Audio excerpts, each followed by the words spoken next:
When I wrote the following pages, or rather the bulk of them, I lived alone, in the woods, a mile from any neighbor, in a house which I had built myself, on the shore of Walden Pond, in Concord, Massachusetts, and earned my living by the labor of my hands only. I lived there 2 years and 2 months. At present I am a sojourner in civilized life again.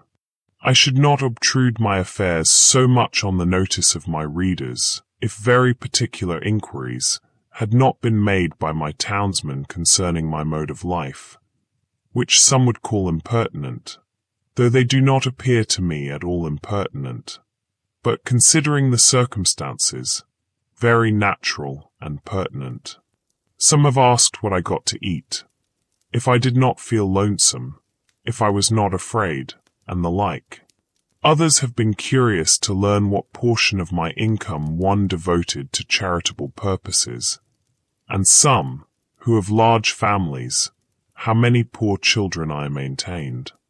I will therefore ask those of my readers who feel no particular interest in me to pardon me if I undertake to answer some of these questions in this book.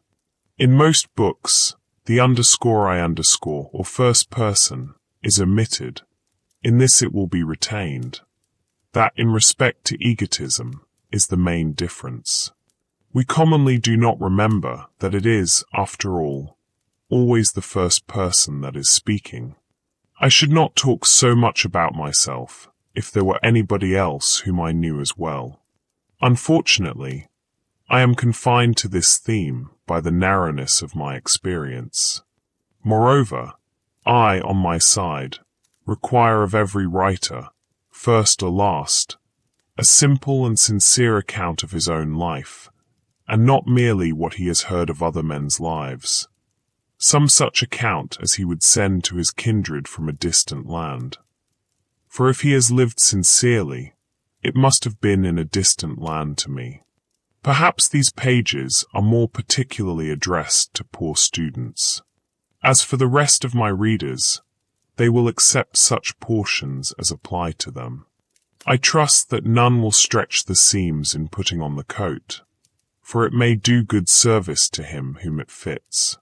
I would fain say something, not so much concerning the Chinese and Sandwich Islanders as you who read these pages, who are said to live in New England. Something about your condition, especially your outward condition or circumstances in this world, in this town, what it is, whether it is necessary that it be as bad as it is, whether it cannot be improved as well as not. I have traveled a good deal in Concord, and everywhere, in shops and offices and fields, the inhabitants have appeared to me to be doing penance in 1,000 remarkable ways. What I have heard of Brahmins sitting exposed to 4 fires and looking in the face of the sun, or hanging suspended, with their heads downward, over flames, or looking at the heavens over their shoulders, until it becomes impossible for them to resume their natural position, while from the twist of the neck nothing but liquids can pass into the stomach, or dwelling, chained for life, at the foot of a tree, or measuring with their bodies, like caterpillars, the breadth of vast empires, or standing on one leg on the tops of pillars. Even these forms of conscious penance are hardly more incredible and astonishing than the scenes which I daily witness. The 12 labors of Hercules were trifling in comparison with those which my neighbors have undertaken, for they were only 12 and had an end, but I could never see that these men slew or captured any monster or finished any labor. They have no friend Iolas to burn with a hot iron the root of the Hydra's head, but as soon as one head is crushed, 2 spring up. I see young men, my townsmen, whose misfortune it is to have inherited farms, houses, barns, cattle, and farming tools, for these are more easily acquired than got rid of. Better if they had been born in the open pasture and suckled by a wolf, that they might have seen with clearer eyes what field they were called to labor in. Who made them serfs of the soil, Why should they eat their 60 acres, when man is condemned to eat only his peck of dirt? Why should they begin digging their graves as soon as they are born? They have got to live a man's life, pushing all these things before them, and get on as well as they can. How many a poor immortal soul have I met well nigh crushed and smothered under its load, creeping down the road of life, pushing before it a barn 75 feet by 40, its Augean stables never cleansed, and 100 acres of land, tillage, mowing, pasture, and woodlot. The portionless, who struggle with no such unnecessary inherited encumbrances, find it labor enough to subdue and cultivate a few cubic feet of flesh. But men labor under a mistake. The better part of the man is soon plowed into the soil for compost.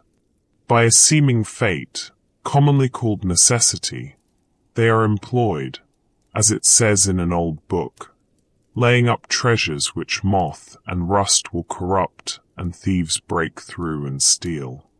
It is a fool's life, as they will find when they get to the end of it, if not before. It is said that Deucalion and Pyrrha created men by throwing stones over their heads behind them. In genus durum summus, experiensque laborum, et documenta damus quas simus origin noti. Or, as Raleigh rhymes it in his sonorous way, from thence our kind hard-hearted is, enduring pain and care, approving that our bodies of a stony nature are. So much for a blind obedience to a blundering oracle, throwing the stones over their heads behind them, and not seeing where they fell. Most men, even in this comparatively free country, through mere ignorance and mistake, are so occupied with the factitious cares and superfluously coarse labors of life that its finer fruits cannot be plucked by them. Their fingers, from excessive toil, are too clumsy and tremble too much for that. Actually, the laboring man has not leisure for a true integrity day by day. He cannot afford to sustain the manliest relations to men. His labor would be depreciated in the market. He has no time to be anything but a machine. How can he remember well his ignorance, which his growth requires, who has so often to use his knowledge? We should feed and clothe him gratuitously sometimes, and recruit him with our cordials, before we judge of him. The finest qualities of our nature, like the bloom on fruits, can be preserved only by the most delicate handling. Yet we do not treat ourselves nor one another thus tenderly. Some of you, we all know, are poor, find it hard to live, are sometimes, as it were, gasping for breath. I have no doubt that some of you who read this book are unable to pay for all the dinners which you have actually eaten, or for the coats and shoes which are fast wearing or are already worn out, and have come to this page to spend borrowed or stolen time, robbing your creditors of an hour. It is very evident what mean and sneaking lives many of you live, for my sight has been whetted by experience. Always on the limits, trying to get into business and trying to get out of debt, a very ancient slough, called by the Latins aesolinum, another's brass, for some of their coins were made of brass, still living and dying and buried by this other's brass, always promising to pay, tomorrow, and dying today, insolvent, seeking to curry favor, to get custom, by how many modes, only not state prison offenses, lying, flattering, voting, contracting yourselves into a nutshell of civility, or dilating into an atmosphere of thin and vaporous generosity, that you may persuade your neighbor to let you make his shoes, or his hat, or his coat, or his carriage, or import his groceries for him, making yourselves sick, that you may lay up something against a sick day, something to be tucked away in an old chest, or in a stocking behind the plastering, or more safely in the brick bank, no matter where, no matter how much or how little. I sometimes wonder that we can be so frivolous, I may almost say, as to attend to the gross but somewhat foreign form of servitude called Negro slavery. There are so many keen and subtle masters that enslave both North and South. It is hard to have a Southern overseer. It is worse to have a Northern one. But worst of all, when you are the slave driver of yourself. Talk of a divinity in man. Look at the teamster on the highway, wending to market by day or night. Does any divinity stir within him? His highest duty to fodder and water his horses. What is his destiny to him compared with the shipping interests?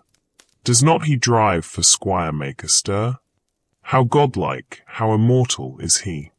See how he cowers and sneaks, how vaguely all the day he fears, not being immortal nor divine, but the slave and prisoner of his own opinion of himself, a fame won by his own deeds.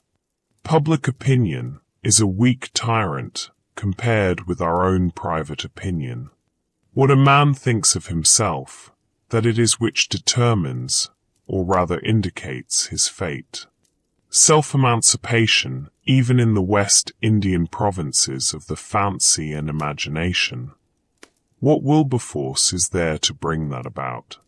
Think, also, of the ladies of the land weaving toilet cushions against the last day, not to betray too green an interest in their fates. As if you could kill time without injuring eternity. When we consider what, to use the words of the Catechism, is the chief end of man, and what are the true necessaries and means of life, it appears as if men had deliberately chosen the common mode of living because they preferred it to any other. Yet they honestly think there is no choice left. But alert and healthy natures remember that the sun rose clear. It is never too late to give up our prejudices. No way of thinking or doing, however ancient, can be trusted without proof. What everybody echoes or in silence passes by as true today may turn out to be falsehood tomorrow, mere smoke of opinion, which some had trusted for a cloud that would sprinkle fertilizing rain on their fields. What old people say, you cannot do you try and find that you can. Old deeds for old people, and new deeds for new.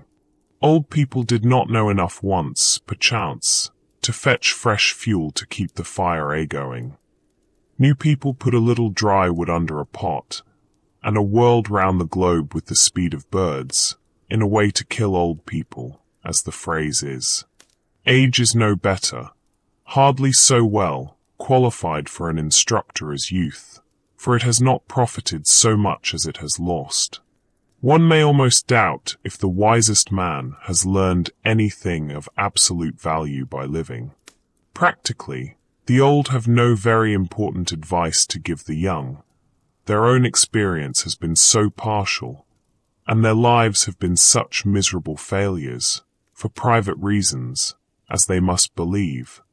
And it may be that they have some faith left which belies that experience, and they are only less young than they were. I have lived some 30 years on this planet, and I have yet to hear the first syllable of valuable or even earnest advice from my seniors. They have told me nothing, and probably cannot tell me anything to the purpose. Here is life, an experiment to a great extent untried by me, but it does not avail me that they have tried it. If I have any experience which I think valuable, I am sure to reflect that this my mentor said nothing about. One farmer says to me, "You cannot live on vegetable food solely, for it furnishes nothing to make bones with." And so he religiously devotes a part of his day to supplying his system with the raw material of bones, walking all the while he talks behind his oxen, which, with vegetable-made bones, jerk him and his lumbering plough along in spite of every obstacle. Some things are really necessaries of life in some circles, the most helpless and diseased, which in others are luxuries merely, and in others still are entirely unknown. The whole ground of human life seems to some to have been gone over by their predecessors, both the heights and the valleys, and all things to have been cared for. According to Evelyn, the wise Solomon prescribed ordinances for the very distances of trees, and the Roman praetors have decided how often you may go into your neighbour's land to gather the acorns which fall on it without trespass, and what share belongs to that neighbour. Hippocrates has even left directions how we should cut our nails. That is, even with the ends of the fingers, neither shorter nor longer. Undoubtedly the very tedium and ennui, which presume to have exhausted the variety and the joys of life, are as old as Adam. But man's capacities have never been measured, nor are we to judge of what he can do by any precedents, so little has been tried. Whatever have been thy failures hitherto, be not afflicted, my child, for who shall assign to thee what thou hast left undone? We might try our lives by 1,000 simple tests, as for instance, that the same sun which ripens my beans illumines at once a system of earths like ours. If I had remembered this, it would have prevented some mistakes. This was not the light in which I hoed them. The stars are the apexes of what wonderful triangles, what distant and different beings in the various mansions of the universe are contemplating the same one at the same moment. Nature and human life are as various as our several constitutions. Who shall say what prospect life offers to another? Could a greater miracle take place than for us to look through each other's eyes for an instant? We should live in all the ages of the world in an hour. Aye, in all the worlds of the ages. History, poetry, mythology. I know of no reading of another's experience so startling and informing as this would be. The greater part of what my neighbours call good I believe in my soul to be bad, and if I repent of anything, it is very likely to be my good behaviour. What demon possessed me that I behaved so well? You may say the wisest thing you can, old man, you who have lived 70 years, not without honour of a kind. I hear an irresistible voice which invites me away from all that. One generation abandons the enterprises of another like stranded vessels. I think that we may safely trust a good deal more than we do. We may waive just so much care of ourselves as we honestly bestow elsewhere. Nature is as well adapted to our weakness as to our strength. The incessant anxiety and strain of some is a nigh incurable form of disease. We are made to exaggerate the importance of what work we do, and yet how much is not done by us? Or, what if we had been taken sick? How vigilant we are, determined not to live by faith if we can avoid it. All the day long on the alert, at night we unwillingly say our prayers and commit ourselves to uncertainties. So thoroughly and sincerely are we compelled to live, reverencing our life, and denying the possibility of change.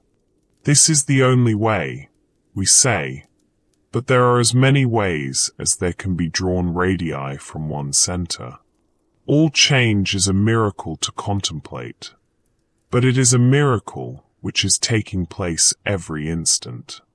Confucius said, "To know that we know what we know, and that we do not know what we do not know, that is true knowledge." When one man has reduced a fact of the imagination to be a fact to his understanding, I foresee that all men at length establish their lives on that basis. Let us consider for a moment what most of the trouble and anxiety which I have referred to is about, and how much it is necessary that we be troubled, or at least careful. It would be some advantage to live a primitive and frontier life, though in the midst of an outward civilization, if only to learn what are the gross necessaries of life and what methods have been taken to obtain them, or even to look over the old daybooks of the merchants, to see what it was that men most commonly bought at the stores, what they stored, that is, what are the grossest groceries. For the improvements of ages have had but little influence on the essential laws of man's existence, as our skeletons, probably, are not to be distinguished from those of our ancestors. By the words necessary of life, I mean whatever of all that man obtains by his own exertions has been from the first, or from long use has become, so important to human life that few, if any, whether from savageness or poverty or philosophy, ever attempt to do without it. To many creatures there is in this sense but one necessary of life, food. To the bison of the prairie it is a few inches of palatable grass, with water to drink, unless he seeks the shelter of the forest or the mountain's shadow. None of the brute creation requires more than food and shelter. The necessaries of life for man in this climate may, accurately enough, be distributed under the several heads of food, shelter, clothing, and fuel. For not till we have secured these are we prepared to entertain the true problems of life with freedom and a prospect of success. Man has invented not only houses, but clothes and cooked food, and possibly from the accidental discovery of the warmth of fire, and the consequent use of it, at first a luxury, arose the present necessity to sit by it. We observe cats and dogs acquiring the same second nature. By proper shelter and clothing we legitimately retain our own internal heat. But with an excess of these, or of fuel, that is, with an external heat greater than our own internal, may not cookery properly be said to begin? Darwin, the naturalist, says of the inhabitants of Tierra del Fuego, that while his own party, who were well clothed and sitting close to a fire, were far from too warm, these naked savages, who were farther off, were observed, to his great surprise, to be streaming with perspiration at undergoing such a roasting. So, we are told, the New Hollander goes naked with impunity, while the European shivers in his clothes. Is it impossible to combine the hardiness of these savages with the intellectualness of the civilized man? According to Liebig, man's body is a stove, and food the fuel which keeps up the internal combustion in the lungs. In cold weather we eat more, in warm less. The animal heat is the result of a slow combustion, and disease and death take place when this is too rapid, or for want of fuel, or from some defect in the draught, the fire goes out. Of course the vital heat is not to be confounded with fire, but so much for analogy. It appears, therefore, from the above list, that the expression animal life is nearly synonymous with the expression animal heat. For while food may be regarded as the fuel which keeps up the fire within us, and fuel serves only to prepare that food or to increase the warmth of our bodies by addition from without, shelter and clothing also serve only to retain the heat thus generated and absorbed. The grand necessity, then, for our bodies is to keep warm, to keep the vital heat in us. What pains we accordingly take, not only with our food and clothing and shelter, but with our beds, which are our night clothes, robbing the nests and breasts of birds to prepare this shelter within a shelter, as the mole has its bed of grass and leaves at the end of its burrow, The poor man is wont to complain that this is a cold world, and to cold, no less physical than social, we refer directly a great part of our ails. The summer, in some climates, makes possible to man a sort of Elysian life. Fuel, except to cook his food, is then unnecessary. The sun is his fire, and many of the fruits are sufficiently cooked by its rays. While food generally is more various, and more easily obtained, and clothing and shelter are wholly or half unnecessary. At the present day, and in this country, as I find by my own experience, a few implements, a knife, an axe, a spade, a wheelbarrow, and see. And for the studious, lamplight, stationery, and access to a few books, rank next to necessaries, and can all be obtained at a trifling cost. Yet some, not wise, go to the other side of the globe, to barbarous and unhealthy regions, and devote themselves to trade for 10 or 20 years, in order that they may live, that is, keep comfortably warm, and die in New England at last. The luxuriously rich are not simply kept comfortably warm, but unnaturally hot. As I implied before, they are cooked, of course a la mode. Most of the luxuries, and many of the so-called comforts of life, are not only not indispensable, but positive hindrances to the elevation of mankind. With respect to luxuries and comforts, the wisest have ever lived a more simple and meager life than the poor. The ancient philosophers, Chinese, Hindu, Persian, and Greek, were a class than which none has been poorer in outward riches, none so rich in inward. We know not much about them. It is remarkable that we know so much of them as we do. The same is true of the more modern reformers and benefactors of their race. None can be an impartial or wise observer of human life, but from the vantage ground of what we should call voluntary poverty. Of a life of luxury the fruit is luxury, whether in agriculture, or commerce, or literature, or art. There are nowadays professors of philosophy, but not philosophers. Yet it is admirable to profess because it was once admirable to live. To be a philosopher is not merely to have subtle thoughts, nor even to found a school, but so to love wisdom as to live according to its dictates, a life of simplicity, independence, magnanimity, and trust. It is to solve some of the problems of life, not only theoretically, but practically. The success of great scholars and thinkers is commonly a courtier-like success, not kingly, not manly. They make shift to live merely by conformity, practically as their fathers did, and are in no sense the progenitors of a nobler race of men. But why do men degenerate ever? What makes families run out? What is the nature of the luxury which enervates and destroys nations? Are we sure that there is none of it in our own lives? The philosopher is in advance of his age, even in the outward form of his life. He is not fed, sheltered, clothed, warmed, like his contemporaries.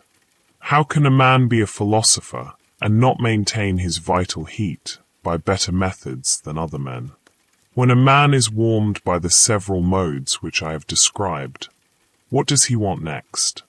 Surely not more warmth of the same kind, as more and richer food, larger and more splendid houses, finer and more abundant clothing, more numerous incessant and hotter fires, and the like.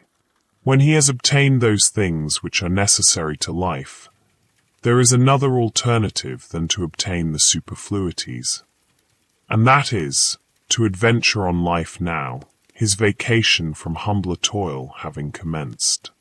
The soil, it appears, is suited to the seed, for it has sent its radicle downward, and it may now send its shoot upward also with confidence. Why has man rooted himself thus firmly in the earth, but that he may rise in the same proportion into the heavens above? For the nobler plants are valued for the fruit they bear at last in the air and light, far from the ground, and are not treated like the humbler esculents, which, though they may be biennials, are cultivated only till they have perfected their root, and often cut down at top for this purpose, so that most would not know them in their flowering season.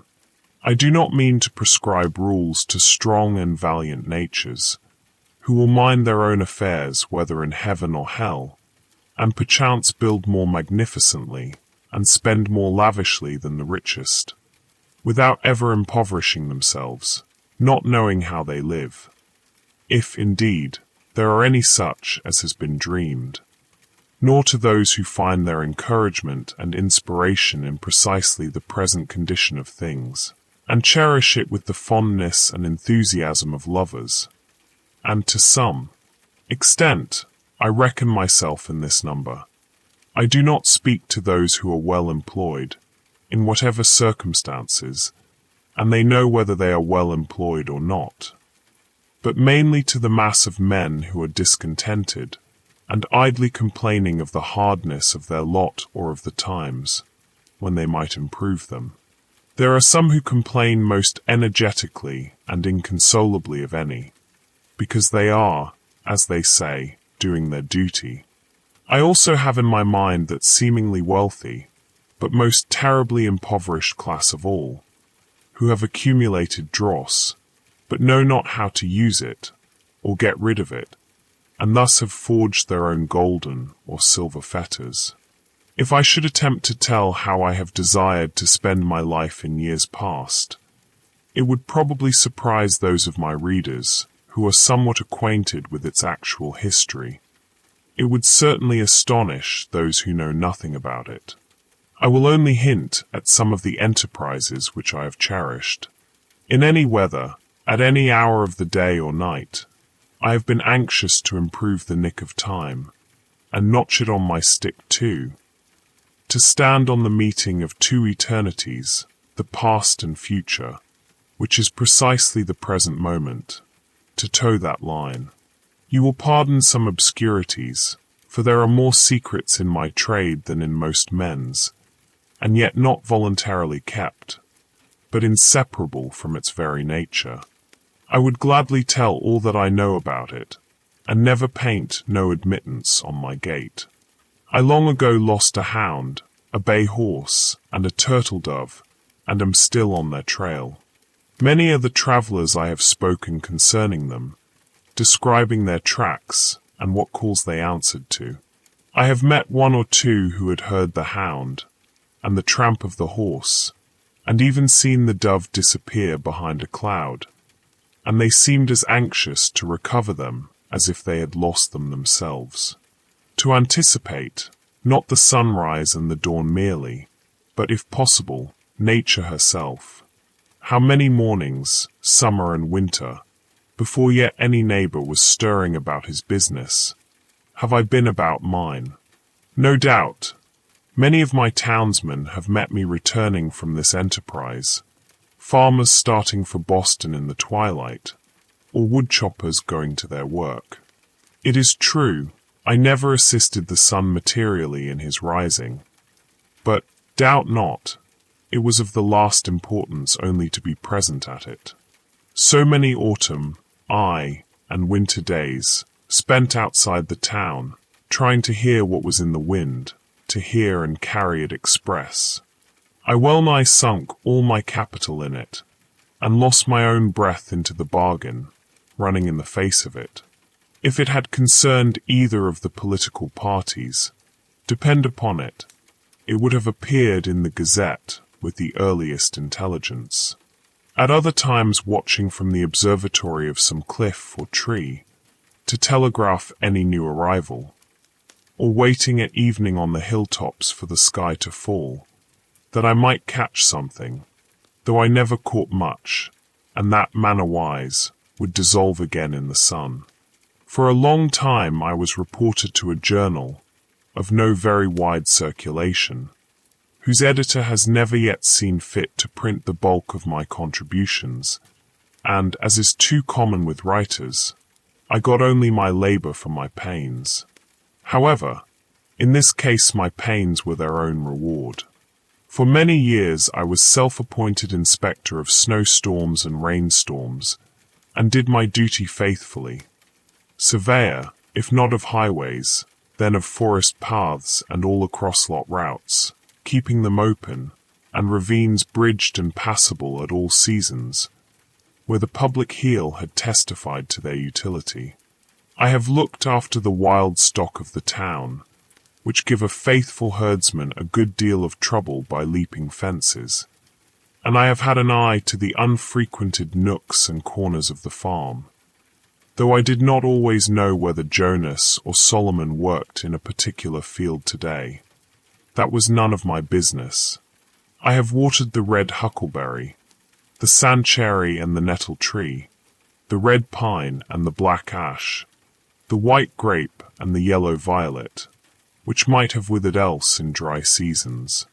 In short, I went on thus for a long time, I may say it without boasting, faithfully minding my business, till it became more and more evident that my townsmen would not after all admit me into the list of town officers, nor make my place a sinecure with a moderate allowance.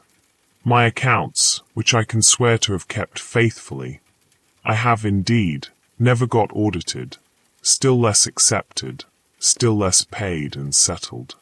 However, I have not set my heart on that. Not long since, a strolling Indian went to sell baskets at the house of a well-known lawyer in my neighborhood. "Do you wish to buy any baskets?" he asked. "No, we do not want any," was the reply. "What?" exclaimed the Indian as he went out the gate. "Do you mean to starve us?" Having seen his industrious white neighbors so well off, that the lawyer had only to weave arguments, and by some magic, wealth and standing followed, he had said to himself, "I will go into business, I will weave baskets, it is a thing which I can do," thinking that when he had made the baskets he would have done his part, and then it would be the white man's to buy them. He had not discovered that it was necessary for him to make it worth the others while to buy them, or at least make him think that it was so, or to make something else which it would be worth his while to buy. I too had woven a kind of basket of a delicate texture, but I had not made it worth any one's while to buy them. Yet not the less, in my case, did I think it worth my while to weave them, and instead of studying how to make it worth men's while to buy my baskets, I studied rather how to avoid the necessity of selling them. The life which men praise and regard as successful is but one kind. Why should we exaggerate any one kind at the expense of the others? Finding that my fellow citizens were not likely to offer me any room in the courthouse, or any curacy, or living anywhere else, but I must shift for myself, I turned my face more exclusively than ever to the woods, where I was better known.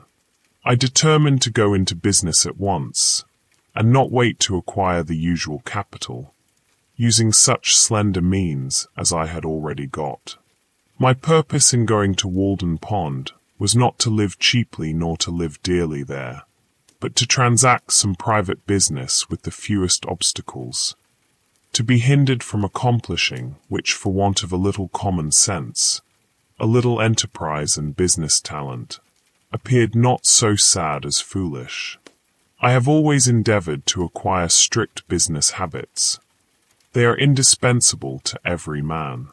If your trade is with the Celestial Empire, then some small counting house on the coast, in some Salem harbor, will be fixture enough. You will export such articles as the country affords, purely native products, much ice and pine timber, and a little granite, always in native bottoms. These will be good ventures.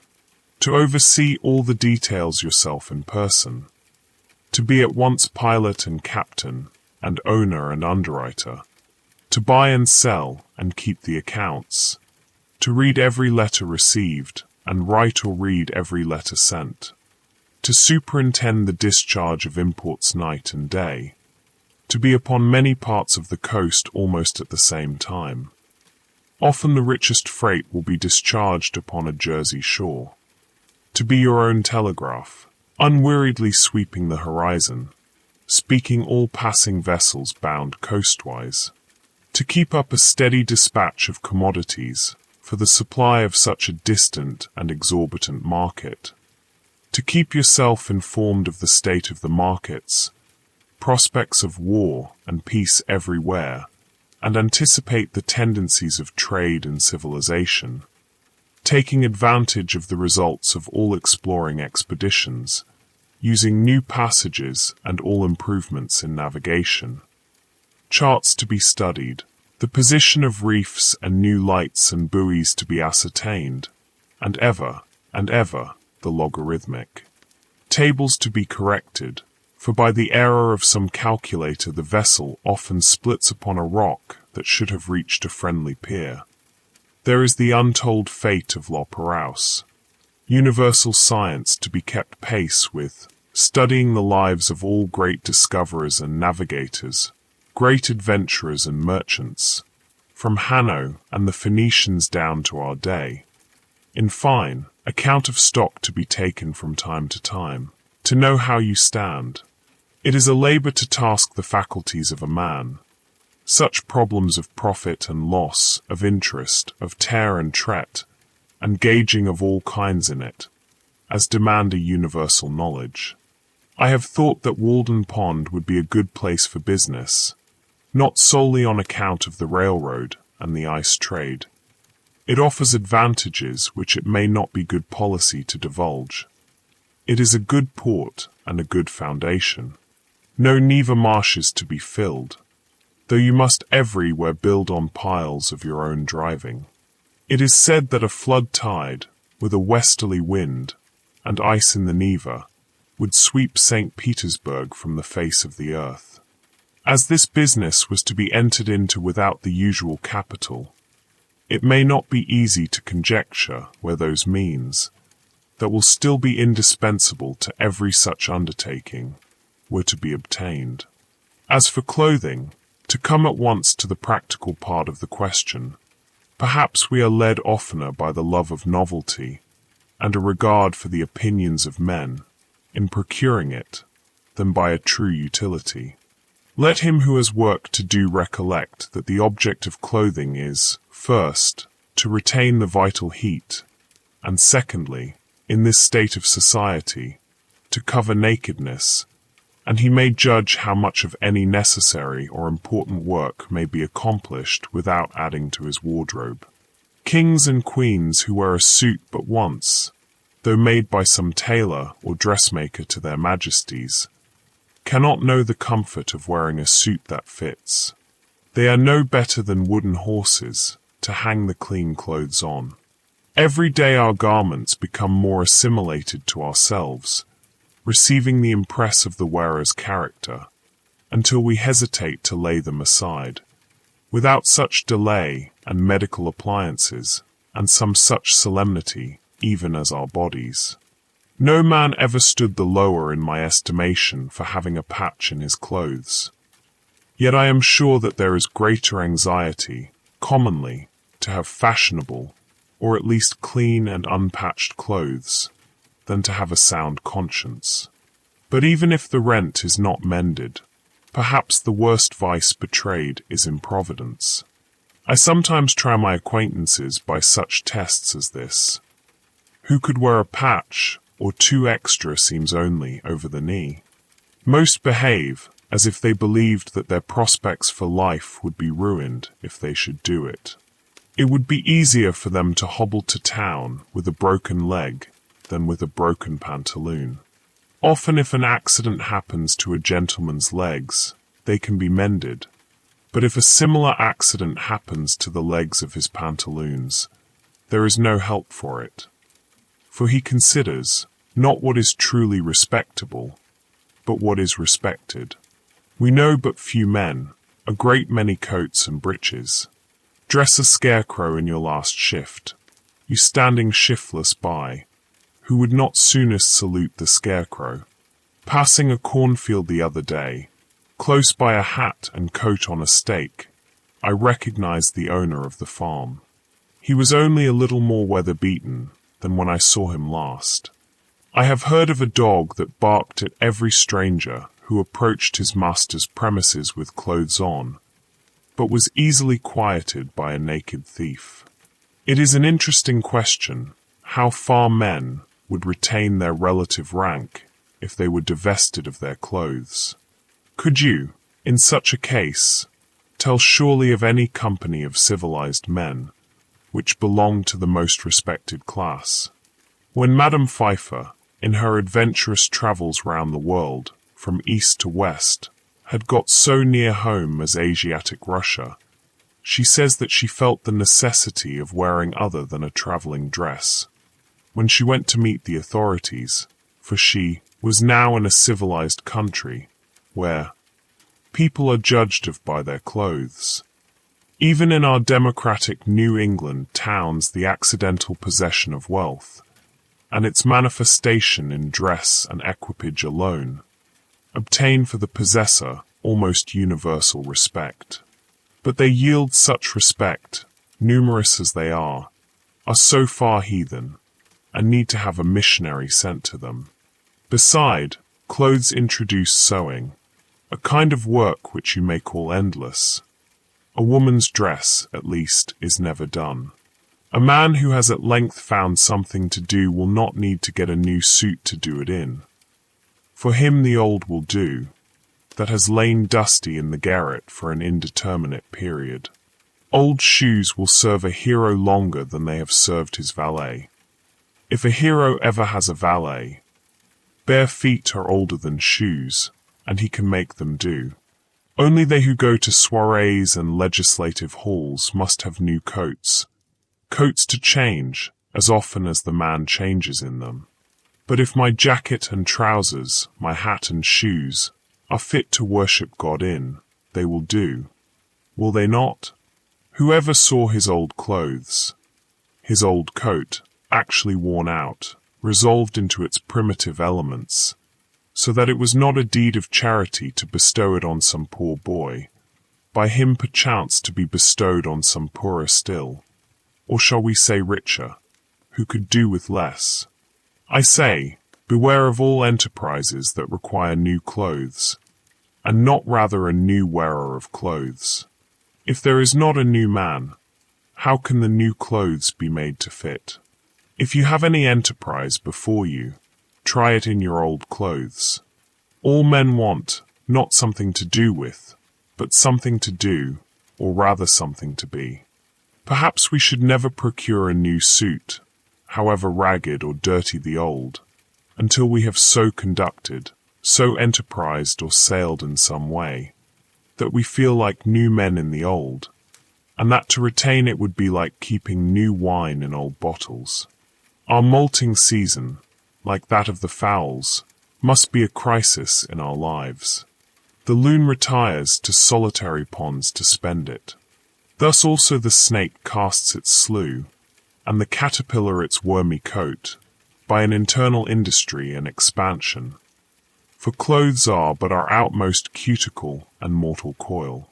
Otherwise we shall be found sailing under false colours, and be inevitably cashiered at last by our own opinion, as well as that of mankind. We don garment after garment, as if we grew like exogenous plants by addition without. Our outside and often thin and fanciful clothes are our epidermis, or false skin, which partakes not of our life, and may be stripped off here and there without fatal injury. Our thicker garments, constantly worn, are our cellular integument, or cortex, but our shirts are our liber, or true bark, which cannot be removed without girdling and so destroying the man. I believe that all races at some seasons wear something equivalent to the shirt. It is desirable that a man be clad so simply that he can lay his hands on himself in the dark, and that he live in all respects so compactly and preparedly, that if an enemy take the town, he can, like the old philosopher, walk out the gate empty-handed without anxiety. While one thick garment is, for most purposes, as good as 3 thin ones, and cheap clothing can be obtained at prices really to suit customers.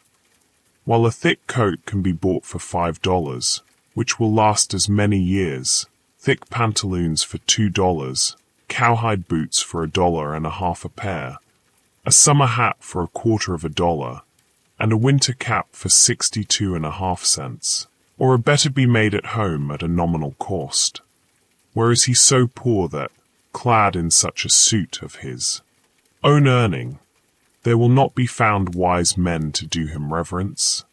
When I ask for a garment of a particular form, my tailoress tells me gravely, they do not make them so now, not emphasizing the they at all, as if she quoted an authority as impersonal as the fates, and I find it difficult to get made what I want, simply because she cannot believe that I mean what I say, that I am so rash. When I hear this oracular sentence, I am for a moment absorbed in thought, emphasizing to myself each word separately that I may come at the meaning of it, that I may find out by what degree of consanguinity they are related to me, and what authority they may have in an affair which affects me so nearly. And finally, I am inclined to answer her with equal mystery, and without any more emphasis of the they. It is true, they did not make them so recently, but they do now. Of what use this measuring of me if she does not measure my character, but only the breadth of my shoulders, as it were a peg to hang the coat on? We worship not the graces, nor the Parsi, but fashion. She spins and weaves and cuts with full authority. The head monkey at Paris puts on a traveller's cap, and all the monkeys in America do the same. I sometimes despair of getting anything quite simple and honest done in this world by the help of men. They would have to be passed through a powerful press first, to squeeze their old notions out of them, so that they would not soon get upon their legs again, and then there would be someone in the company with a maggot in his head, hatched from an egg deposited there nobody knows when, for not even fire kills these things, and you would have lost your labor. Nevertheless, we will not forget that some Egyptian wheat was handed down to us by a mummy. On the whole, I think that it cannot be maintained that dressing has in this or any country risen to the dignity of an art. At present men make shift to wear what they can get. Like shipwrecked sailors, they put on what they can find on the beach, and at a little distance, whether of space or time, laugh at each other's masquerade. Every generation laughs at the old fashions, but follows religiously the new. We are amused at beholding the costume of Henry VIII, or Queen Elizabeth, as much as if it was that of the King and Queen of the Cannibal Islands. All costume of a man is pitiful or grotesque. It is only the serious eye peering from, and the sincere life passed within it, which restrain laughter and consecrate the costume of any people. Let Harlequin be taken with a fit of the colic, and his trappings will have to serve that mood too. When the soldier is hit by a cannonball, rags are as becoming as purple.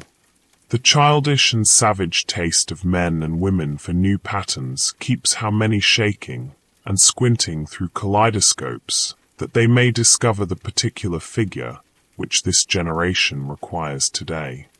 The manufacturers have learned that this taste is merely whimsical.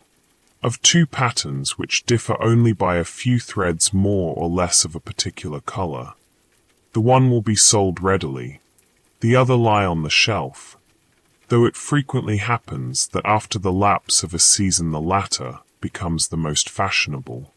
Comparatively, tattooing is not the hideous custom which it is called. It is not barbarous merely because the printing is skin-deep and unalterable. I cannot believe that our factory system is the best mode by which men may get clothing. The condition of the operatives is becoming every day more like that of the English, and it cannot be wondered at, since, as far as I have heard or observed, the principal object is, not that mankind may be well and honestly clad, but, unquestionably, that corporations may be enriched. In the long run men hit only what they aim at. Therefore, though they should fail immediately, they had better aim at something high. As for a shelter, I will not deny that this is now a necessary of life, though there are instances of men having done without it for long periods in colder countries than this. Samuel Lang says that the Laplander in his skin dress, and in a skin bag which he puts over his head and shoulders, will sleep night after night on the snow, in a degree of cold which would extinguish the life of one exposed to it in any woolen clothing. He had seen them asleep thus. Yet he adds, they are not hardier than other people. But probably, man did not live long on the earth without discovering the convenience which there is in a house, the domestic comforts, which phrase may have originally signified the satisfactions of the house more than of the family, though these must be extremely partial and occasional in those climates where the house is associated in our thoughts with winter or the rainy season chiefly, and 2/3 of the year, except for a parasol, is unnecessary. In our climate, in the summer, it was formerly almost solely a covering at night. In the Indian gazettes a wigwam was the symbol of a day's march, and a row of them cut or painted on the bark of a tree signified that so many times they had camped. Man was not made so large-limbed and robust, but that he must seek to narrow his world, and wall in a space such as fitted him. He was at first bare and out of doors, but though this was pleasant enough in serene and warm weather, by daylight, the rainy season and the winter, to say nothing of the torrid sun, would perhaps have nipped his race in the bud if he had not made haste to clothe himself with the shelter of a house. Adam and Eve, according to the fable, wore the bower before other clothes. Man wanted a home, a place of warmth or comfort, first of physical warmth, then the warmth of the affections. We may imagine a time when, in the infancy of the human race, some enterprising mortal crept into a hollow in a rock for shelter. Every child begins the world again, to some extent, and loves to stay outdoors, even in wet and cold. It plays house, as well as horse, having an instinct for it. Who does not remember the interest with which, when young, he looked at shelving rocks, or any approach to a cave? It was the natural yearning of that portion of our most primitive ancestor which still survived in us. From the cave we have advanced to roofs of palm leaves, of bark and boughs, of linen woven and stretched, of grass and straw, of boards and shingles, of stones and tiles. At last, we know not what it is to live in the open air, and our lives are domestic in more senses than we think. From the hearth to the field is a great distance. It would be well perhaps if we were to spend more of our days and nights without any obstruction between us and the celestial bodies, if the poet did not speak so much from under a roof, or the saint dwell there so long. Birds do not sing in caves, nor do doves cherish their innocence in dovecots. However, if one designs to construct a dwelling house, it behooves him to exercise a little Yankee shrewdness, lest after all he find himself in a workhouse, a labyrinth without a clue, a museum, an almshouse, a prison, or a splendid mausoleum instead. Consider first how slight a shelter is absolutely necessary. I have seen Penobscot Indians, in this town, living in tents of thin cotton cloth, while the snow was nearly a foot deep around them, and I thought that they would be glad to have it deeper to keep out the wind. Formerly, when how to get my living honestly, with freedom left for my proper pursuits, was a question which vexed me even more than it does now. For unfortunately I am become somewhat callous. I used to see a large box by the railroad, 6 feet long by 3 wide, in which the laborers locked up their tools at night, and it suggested to me that every man who was hard pushed might get such a one for $1, and, having bored a few auger holes in it, to admit the air at least, get into it when it rained and at night, and hook down the lid, and so have freedom in his love, and in his soul be free. This did not appear the worst, nor by any means a despicable alternative. You could sit up as late as you pleased, and whenever you got up, go abroad without any landlord or house lord dogging you for rent.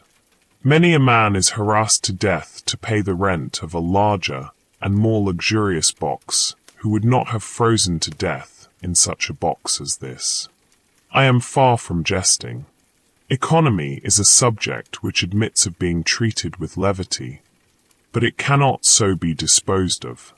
A comfortable house for a rude and hardy race that lived mostly out of doors was once made here almost entirely of such materials as nature furnished ready to their hands. Gookin, who was superintendent of the Indians subject to the Massachusetts colony, writing in 1674, says, "The best of their houses are covered very neatly, tight and warm, with barks of trees, slipped from their bodies at those seasons when the sap is up, and made into great flakes, with pressure of weighty timber, when they are green. The mean are sort of covered with mats, which they make of a kind of bulrush, and are also indifferently tight and warm, but not so good as the former. Some I have seen 60 or 100 feet long and 30 feet broad. I have often lodged in their wigwams, and found them as warm as the best English houses." He adds that they were commonly carpeted and lined within with well-wrought embroidered mats, and were furnished with various utensils. The Indians had advanced so far as to regulate the effect of the wind by a mat suspended over the hole in the roof, and moved by a string. Such a lodge was in the first instance constructed in a day or two at most, and taken down and put up in a few hours, and every family owned one, or its apartment in one. In the savage state every family owns a shelter as good as the best, and sufficient for its coarser and simpler wants. But I think that I speak within bounds when I say that, though the birds of the air have their nests, and the foxes their holes, and the savages their wigwams, in modern civilized society, not more than 1/2 the families own a shelter. In the large towns and cities, where civilization especially prevails, the number of those who own a shelter is a very small fraction of the whole. The rest pay an annual tax for this outside garment of all, become indispensable summer and winter, which would buy a village of Indian wigwams, but now helps to keep them poor as long as they live. I do not mean to insist here on the disadvantage of hiring compared with owning, but it is evident that the savage owns his shelter because it costs so little, while the civilized man hires his commonly because he cannot afford to own it. Nor can he, in the long run, any better afford to hire. But, answers one, by merely paying this tax the poor civilized man secures an abode which is a palace compared with the savages.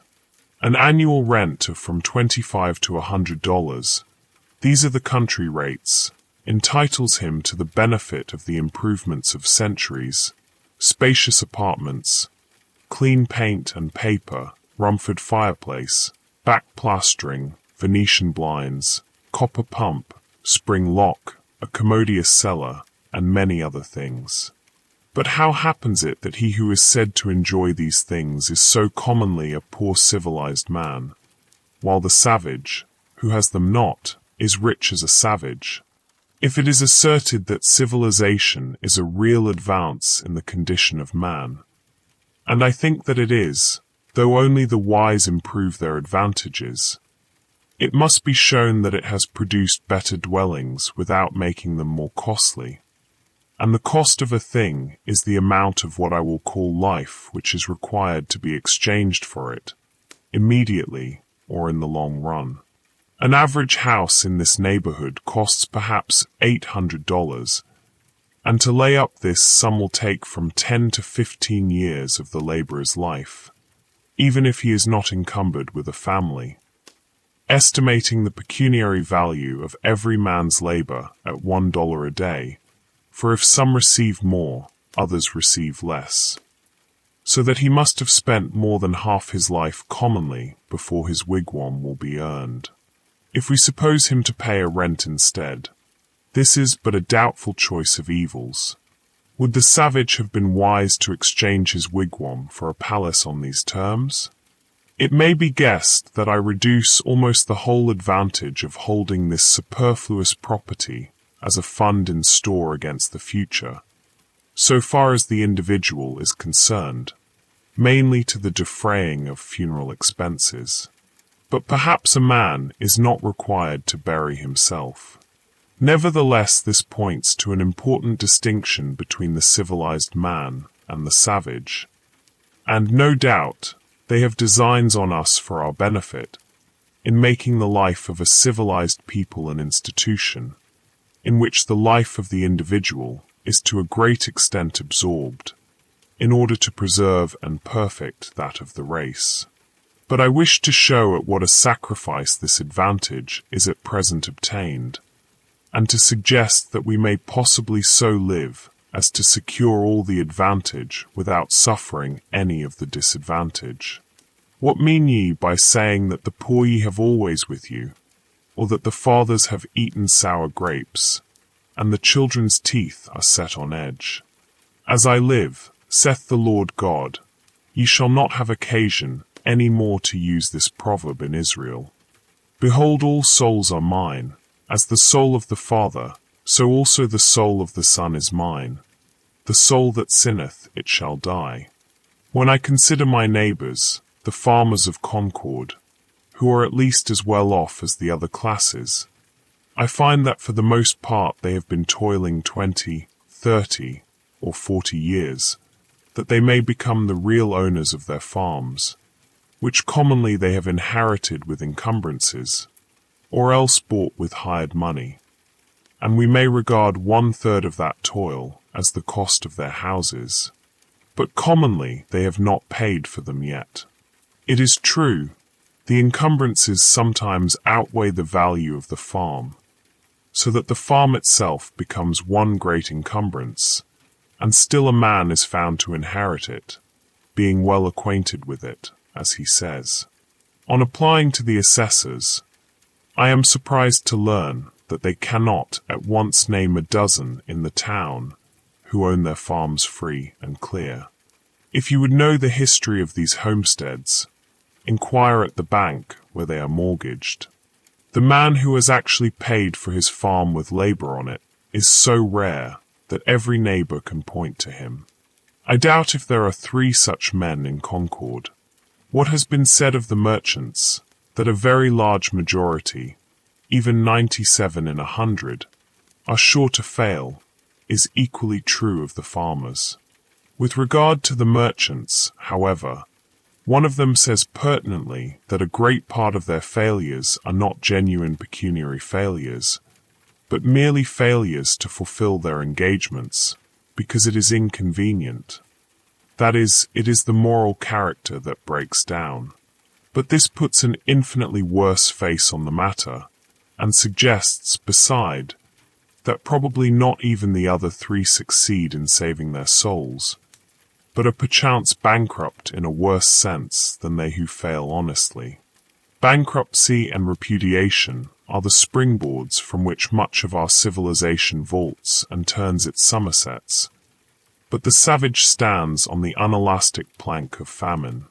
Yet the Middlesex Cattle Show goes off here with eclat annually, as if all the joints of the agricultural machine were suent. The farmer is endeavoring to solve the problem of a livelihood by a formula more complicated than the problem itself. To get his shoestrings, he speculates in herds of cattle. With consummate skill, he has set his trap with a hair spring to catch comfort and independence. And then, as he turned away, got his own leg into it. This is the reason he is poor. And for a similar reason, we are all poor in respect to 1,000 savage comforts, though surrounded by luxuries. As Chapman sings, the false society of men, for earthly greatness, all heavenly comforts rarefies to air. And when the farmer has got his house, he may not be the richer, but the poorer for it, and it be the house that has got him. As I understand it, that was a valid objection urged by Momus against the house which Minerva made, that she had not made it movable, by which means a bad neighborhood might be avoided. And it may still be urged, for our houses are such unwieldy property that we are often imprisoned rather than housed in them, and the bad neighborhood to be avoided is our own scurvy selves. I know 1 or 2 families, at least, in this town, who, for nearly a generation, have been wishing to sell their houses in the outskirts and move into the village, but have not been able to accomplish it, and only death will set them free. Granted that the majority are able at last either to own or hire the modern house, with all its improvements. While civilization has been improving our houses, it has not equally improved the men who are to inhabit them. It has created palaces, but it was not so easy to create noblemen and kings. And if the civilized man's pursuits are no worthier than the savage's, if he has employed the greater part of his life in obtaining gross necessaries and comforts merely, why should he have a better dwelling than the former? But how do the poor minority fare? Perhaps it will be found that just in proportion as some have been placed in outward circumstances above the savage, others have been degraded below him.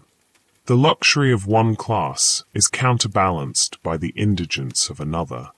On the one side is the palace, on the other are the almshouse and silent poor. The myriads who built the pyramids to be the tombs of the pharaohs were fed on garlic, and it may be were not decently buried themselves. The mason who finishes the cornice of the palace returns at night perchance to a hut not so good as a wigwam. It is a mistake to suppose that, in a country where the usual evidences of civilization exist, the condition of a very large body of the inhabitants may not be as degraded as that of savages. I refer to the degraded poor, not now to the degraded rich. To know this I should not need to look farther than to the shanties which everywhere border our railroads, that last improvement in civilization, where I see in my daily walks human beings living in sties, and all winter with an open door, for the sake of light, without any visible, often imaginable, wood pile, and the forms of both old and young are permanently contracted by the long habit of shrinking from cold and misery, and the development of all their limbs and faculties is checked. It certainly is fair to look at that class, by whose labor the works which distinguish this generation are accomplished. Such, too, to a greater or less extent, is the condition of the operatives of every denomination in England, which is the great workhouse of the world. Or I could refer you to Ireland, which is marked as one of the white or enlightened spots on the map. Contrast the physical condition of the Irish with that of the North American Indian, or the South Sea Islander, or any other savage race before it was degraded by contact with the civilized man. Yet I have no doubt that that people's rulers are as wise as the average of civilized rulers. Their condition only proves what squalidness may consist with civilization. I hardly need refer now to the laborers in our southern states, who produce the staple exports of this country, and are themselves a staple production of the South. But to confine myself to those who are said to be in moderate circumstances, most men appear never to have considered what a house is, and are actually, though needlessly poor all their lives, because they think that they must have such a one as their neighbors have. As if one were to wear any sort of coat which the tailor might cut out for him, or, gradually leaving off palm-leaf hat or cap of woodchuck skin, complain of hard times because he could not afford to buy him a crown. It is possible to invent a house still more convenient and luxurious than we have, which yet all would admit that man could not afford to pay for. Shall we always study to obtain more of these things, and not sometimes to be content with less? Shall the respectable citizen thus gravely teach, by precept and example, the necessity of the young man's providing a certain number of superfluous glow shoes and umbrellas and empty guest chambers for empty guests before he dies? Why should not our furniture be as simple as the Arabs or the Indians? When I think of the benefactors of the race, whom we have apotheosized as messengers from heaven, bearers of divine gifts to man, I do not see in my mind any retinue at their heels, any carload of fashionable furniture. Or what if I were to allow, would it not be a singular allowance, that our furniture should be more complex than the Arabs, in proportion as we are morally and intellectually his superiors? At present our houses are cluttered and defiled with it, and a good housewife would sweep out the greater part into the dust hole, and not leave her morning's work undone. Morning work, by the blushes of Aurora and the music of Memnon, what should be man's morning work in this world? I had 3 pieces of limestone on my desk, but I was terrified to find that they required to be dusted daily, when the furniture of my mind was all undusted still, and I threw them out the window in disgust. How, then, could I have a furnished house? I would rather sit in the open air, for no dust gathers on the grass, unless where man has broken ground. It is the luxurious and dissipated who set the fashions which the herds so diligently follow. The traveller who stops at the best houses, so-called, soon discovers this, for the publicans presume him to be a Sardanapalus, and if he resigned himself to their tender mercies, he would soon be completely emasculated. I think that in the railroad car we are inclined to spend more on luxury than on safety and convenience, and it threatens without attaining these to become no better than a modern drawing-room, with its divans and ottomans and sunshades and 100 other oriental things, which we are taking west with us, invented for the ladies of the harem and the effeminate natives of the Celestial Empire, which Jonathan should be ashamed to know the names of. I would rather sit on a pumpkin and have it all to myself than be crowded on a velvet cushion. I would rather ride on earth in an ox cart with a free circulation than go to heaven in the fancy car of an excursion train and breathe a malaria all the way. The very simplicity and nakedness of man's life in the primitive ages imply this advantage at least, that they left him still but a sojourner in nature. When he was refreshed with food and sleep, he contemplated his journey again.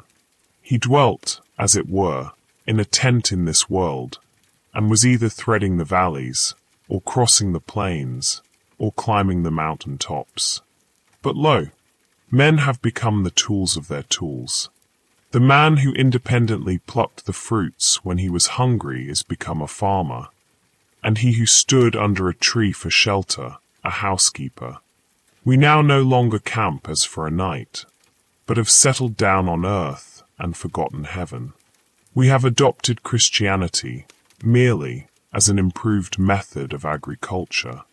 We have built for this world a family mansion, and for the next a family tomb. The best works of art are the expression of man's struggle to free himself from this condition. But the effect of our art is merely to make this low state comfortable and that higher state to be forgotten. There is actually no place in this village for a work of fine art. If any had come down to us, to stand for our lives, our houses and streets, furnish no proper pedestal for it. There is not a nail to hang a picture on, nor a shelf to receive the bust of a hero or a saint. When I consider how our houses are built and paid for, or not paid for, and their internal economy managed and sustained, I wonder that the floor does not give way under the visitor while he is admiring the gewgaws upon the mantelpiece, and let him through into the cellar, to some solid and honest though earthy foundation. I cannot but perceive that this so-called rich and refined life is a thing jumped at, and I do not get on in the enjoyment of the fine arts which adorn it, my attention being wholly occupied with the jump. For I remember that the greatest genuine leap, due to human muscles alone, on record, is that of certain wandering Arabs, who are said to have cleared 25 feet on level ground. Without factitious support, man is sure to come to earth again beyond that distance. The first question which I am tempted to put to the proprietor of such great impropriety is, who bolsters you? Are you one of the 97 who fail, or of the 3 who succeed? Answer me these questions, and then perhaps I may look at your baubles and find them ornamental. The cart before the horse is neither beautiful nor useful. Before we can adorn our houses with beautiful objects, the walls must be stripped, and our lives must be stripped, and beautiful housekeeping and beautiful living be laid for a foundation. Now, a taste for the beautiful is most cultivated out of doors, where there is no house and no housekeeper. Old Johnson, in his wonder-working Providence, speaking of the first settlers of this town, with whom he was contemporary, tells us that they burrow themselves in the earth for their first shelter under some hillside, and, casting the soil aloft upon timber, they make a smoky fire against the earth at the highest side. They did not provide them houses, says he, till the earth, by the Lord's blessing, brought forth bread to feed them. And the first year's crop was so light that they were forced to cut their bread very thin for a long season. The secretary of the province of New Netherland, writing in Dutch in 1650, for the information of those who wished to take up land there, states more particularly that those in New Netherland, and especially in New England, who have no means to build farmhouses at first according to their wishes, dig a square pit in the ground, cellar fashion, 6 or 7 feet deep, as long and as broad as they think proper, case the earth inside with wood all round the wall, and line the wood with the bark of trees or something else to prevent the caving in of the earth. Floor this cellar with plank, and wainscot it overhead for a ceiling.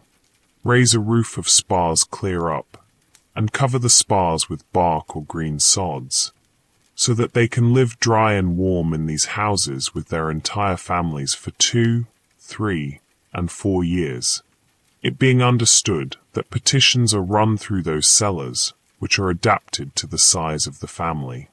The wealthy and principal men in New England, in the beginning of the colonies, commenced their first dwelling houses in this fashion for 2 reasons. Firstly, in order not to waste time in building, and not to want food the next season. Secondly, in order not to discourage poor laboring people whom they brought over in numbers from Fatherland. In the course of 3 or 4 years, when the country became adapted to agriculture, they built themselves handsome houses, spending on them several thousands. In this course which our ancestors took there was a show of prudence at least, as if their principle were to satisfy the more pressing wants first. But are the more pressing wants satisfied now? When I think of acquiring for myself one of our luxurious dwellings, I am deterred, for, so to speak, the country is not yet adapted to human culture, and we are still forced to cut our spiritual bread far thinner than our forefathers did their wheaten. Not that all architectural ornament is to be neglected even in the rudest periods, but let our houses first be lined with beauty, where they come in contact with our lives, like the tenement of the shellfish, and not overlaid with it. But alas, I have been inside one or two of them, and know what they are lined with, though we are not so degenerate, but that we might possibly live in a cave, or a wigwam, or wear skins today. It certainly is better to accept the advantages, though so dearly bought, which the invention and industry of mankind offer. In such a neighborhood as this, boards and shingles, lime and bricks, are cheaper and more easily obtained than suitable caves, or whole logs, or bark in sufficient quantities, or even well-tempered clay or flat stones. I speak understandingly on this subject, for I have made myself acquainted with it both theoretically and practically. With a little more we might use these materials, so as to become richer than the richest now are, and make our civilization a blessing.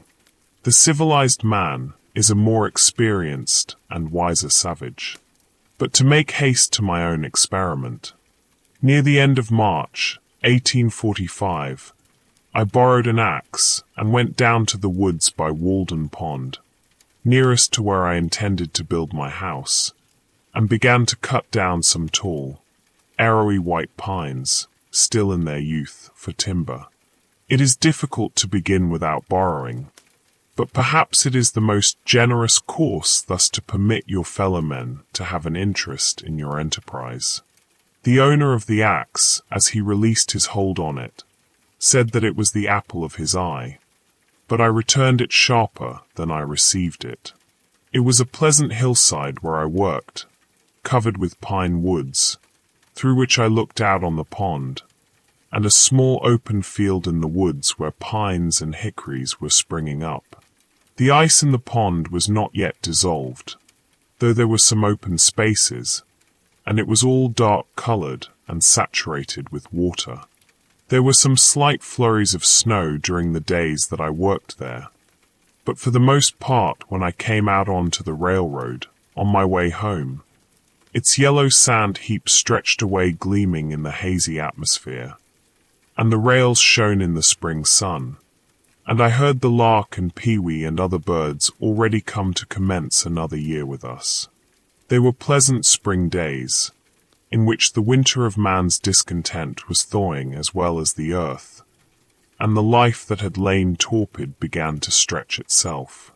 One day, when my axe had come off and I had cut a green hickory for a wedge, driving it with a stone, and had placed the hole to soak in a pond hole in order to swell the wood, I saw a striped snake run into the water, and he lay on the bottom, apparently without inconvenience, as long as I stayed there, or more than a quarter of an hour, perhaps because he had not yet fairly come out of the torpid state. It appeared to me that for a like reason men remain in their present low and primitive condition, but if they should feel the influence of the spring of springs arousing them, they would of necessity rise to a higher and more ethereal life. I had previously seen the snakes in frosty mornings in my path, with portions of their bodies still numb and inflexible, waiting for the sun to thaw them. On the 1st of April it rained and melted the ice, and in the early part of the day, which was very foggy, I heard a stray goose groping about over the pond and cackling as if lost, or like the spirit of the fog. So I went on for some days cutting and hewing timber, and also studs and rafters, all with my narrow axe, not having many communicable or scholar-like thoughts, singing to myself. Men say they know many things, but lo, they have taken wings. The arts and sciences, and 1,000 appliances, The wind that blows is all that anybody knows. I hewed the main timbers 6 inches square, most of the studs on 2 sides only, and the rafters and floor timbers on 1 side, leaving the rest of the bark on, so that they were just as straight and much stronger than sawed ones. Each stick was carefully mortised or tenoned by its stump, for I had borrowed other tools by this time. My days in the woods were not very long ones, yet I usually carried my dinner of bread and butter, and read the newspaper in which it was wrapped, at noon, sitting amid the green pine boughs which I had cut off, and to my bread was imparted some of their fragrance, for my hands were covered with a thick coat of pitch. Before I had done, I was more the friend than the foe of the pine tree, though I had cut down some of them, having become better acquainted with it. Sometimes a rambler in the wood was attracted by the sound of my axe, and we chatted pleasantly over the chips which I had made. By the middle of April, for I made no haste in my work, but rather made the most of it, my house was framed and ready for the raising. I had already bought the shanty of James Collins, an Irishman who worked on the Fitchburg Railroad, for boards. James Collins' shanty was considered an uncommonly fine one. When I called to see it, he was not at home. I walked about the outside, at first unobserved from within. The window was so deep and high. It was of small dimensions, with a peaked cottage roof, and not much else to be seen, the dirt being raised 5 feet all around, as if it were a compost heap. The roof was the soundest part, though a good deal warped and made brittle by the sun. Door sill there was none, but a perennial passage for the hens under the door board. Mrs. C. came to the door and asked me to view it from the inside. The hens were driven in by my approach. It was dark, and had a dirt floor for the most part, dank, clammy, and aguish. Only here a board, and there a board which would not bear removal. She lighted a lamp to show me the inside of the roof and the walls, and also that the board floor extended under the bed, warning me not to step into the cellar, a sort of dust hole 2 feet deep. In her own words, they were good boards overhead, good boards all around, and a good window. Of 2 whole squares originally, only the cat had passed out that way lately. There was a stove, a bed, and a place to sit, an infant in the house where it was born, a silk parasol, gilt-framed looking-glass, and a patent new coffee mill nailed to an oak sapling, all told. The bargain was soon concluded, for James had in the meanwhile returned. I to pay $4.25 tonight, he to vacate at 5 tomorrow morning, selling to nobody else meanwhile. I to take possession at 6. It were well, he said, to be there early, and anticipate certain indistinct, but wholly unjust claims on the score of ground rent and fuel. This, he assured me, was the only encumbrance. At 6 I passed him and his family on the road. 1 large bundle held their all. Bed, coffee mill, looking-glass, hens.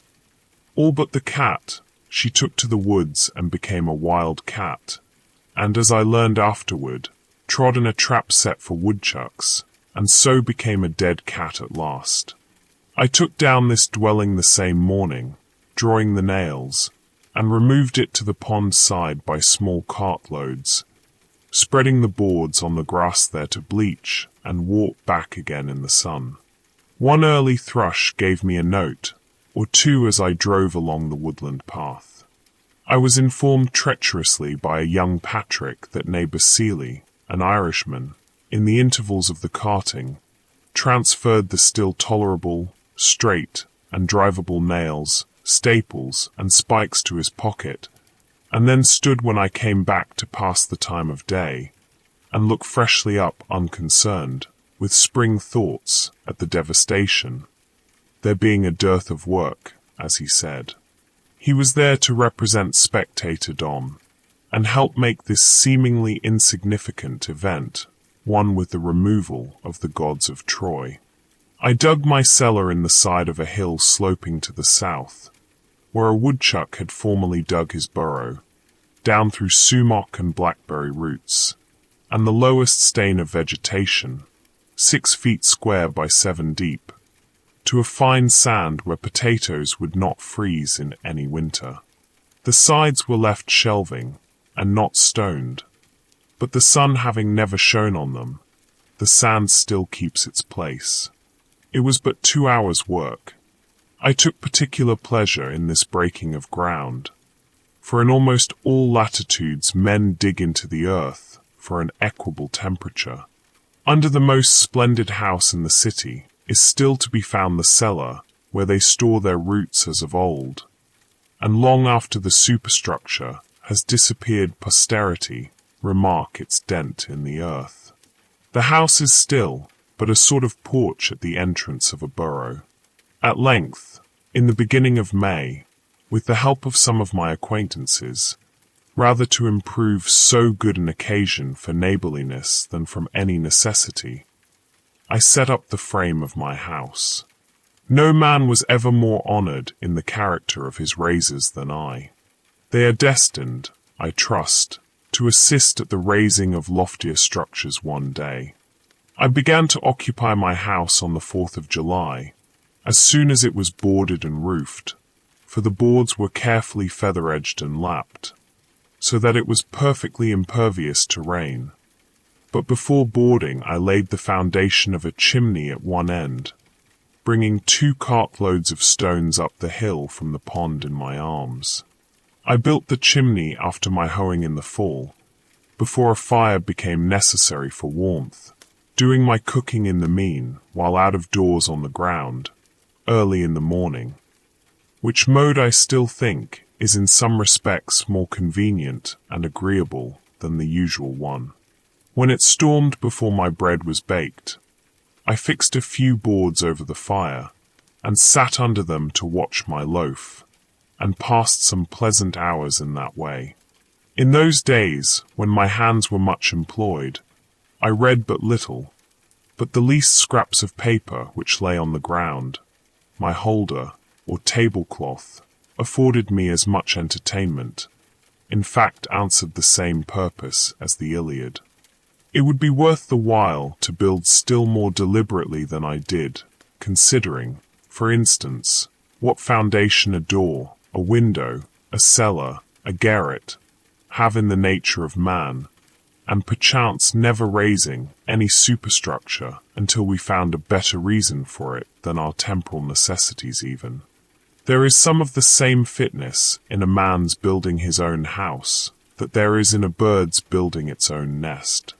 Who knows but if men constructed their dwellings with their own hands, and provided food for themselves and families simply and honestly enough, the poetic faculty would be universally developed, as birds universally sing when they are so engaged.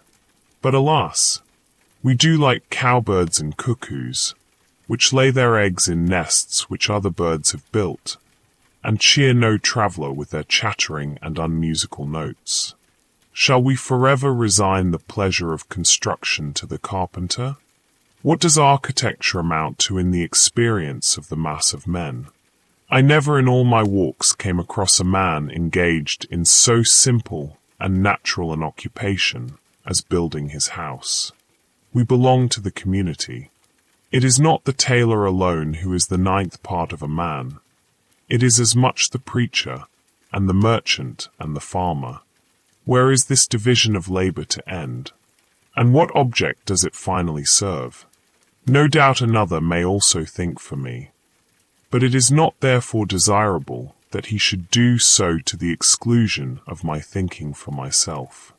True, there are architects so called in this country, and I have heard of one at least possessed with the idea of making architectural ornaments have a core of truth, a necessity, and hence a beauty, as if it were a revelation to him. All very well perhaps from his point of view, but only a little better than the common dilettantism. A sentimental reformer in architecture, he began at the cornice, not at the foundation. It was only how to put a core of truth within the ornaments, that every sugar plum in fact might have an almond or caraway seed in it.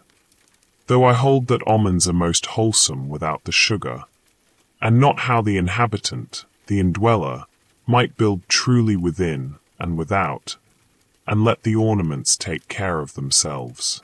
What reasonable man ever supposed that ornaments were something outward, and in the skin merely, that the tortoise got his spotted shell, or the shellfish its mother-o'-pearl tints, by such a contract as the inhabitants of Broadway their Trinity Church? But a man has no more to do with the style of architecture of his house than a tortoise with that of its shell. Nor need the soldier be so idle as to try to paint the precise color of his virtue on his standard. The enemy will find it out. He may turn pale when the trial comes. This man seemed to me to lean over the cornice, and timidly whisper his half-truth to the rude occupants who really knew it better than he. What of architectural beauty I now see, I know has gradually grown from within outward, out of the necessities and character of the indweller, who is the only builder, out of some unconscious truthfulness and nobleness, without ever a thought for the appearance, and whatever additional beauty of this kind is destined to be produced will be preceded by a like unconscious beauty of life. The most interesting dwellings in this country, as the painter knows, are the most unpretending, humble log huts and cottages of the poor commonly. It is the life of the inhabitants whose shells they are, and not any peculiarity in their surfaces merely, which makes them picturesque, and equally interesting will be the citizen's suburban box, when his life shall be as simple and as agreeable to the imagination, and there is as little straining after effect in the style of his dwelling. A great proportion of architectural ornaments are literally hollow, and a September gale would strip them off, like borrowed plumes, without injury to the substantials. They can do without architecture, who have no olives nor wines in the cellar. What if an equal ado were made about the ornaments of style and literature, and the architects of our Bibles spent as much time about their cornices as the architects of our churches do? So are made the belles lettres and the beaux-arts and their professors. Much it concerns a man, forsooth, how a few sticks are slanted over him or under him, and what colours are daubed upon his box. It would signify somewhat, if, in any earnest sense, he slanted them and daubed it. But the spirit having departed out of the tenant, it is of a piece with constructing his own coffin. The architecture of the grave, and carpenter, is but another name for coffin-maker. One man says, in his despair or indifference to life, take up a handful of the earth at your feet, and paint your house that colour. Is he thinking of his last and narrow house? Toss up a copper for it as well. What an abundance of leisure he must have. Why do you take up a handful of dirt? Better paint your house your own complexion. Let it turn pale or blush for you. An enterprise to improve the style of cottage architecture. When you have got my ornaments ready I will wear them. Before winter I built a chimney, and shingled the sides of my house, which were already impervious to rain, with imperfect and sappy shingles made of the first slice of the log, whose edges I was obliged to straighten with a plane. I have thus a tight shingled and plastered house, 10 feet wide by 15 long, and 8 feet posts, with a garret and a closet, a large window on each side, 2 trap-doors, 1 door at the end, and a brick fireplace opposite. The exact cost of my house, paying the usual price for such materials as I used, but not counting the work, all of which was done by myself, was as follows, and I give the details because very few are able to tell exactly what their houses cost, and fewer still, if any, the separate cost of the various materials which compose them. Boards, $8.03 mostly shanty boards. Refuse shingles for roof sides. For dollars. Laths, $1.25. 2 second-hand windows, with glass, $2.43. 1,000 old brick. For dollars. 2 casks of lime. $2.40, that was high. Hair, 31 cents, more than I needed. Mantle tree iron, 15 cents. Nails, $3.90. Hinges and screws, 14 cents. Latch, 10 cents. Chalk, a penny.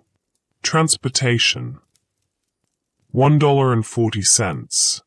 I carried a good part on my back. In all, $28.12½ These are all the materials excepting the timber stones and sand, which I claimed by squatter's right. I have also a small woodshed adjoining, made chiefly of the stuff which was left after building the house.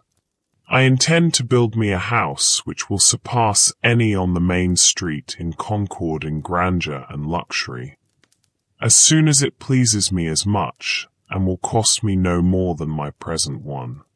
I thus found that the student who wishes for a shelter can obtain one for a lifetime at an expense not greater than the rent, which he now pays annually.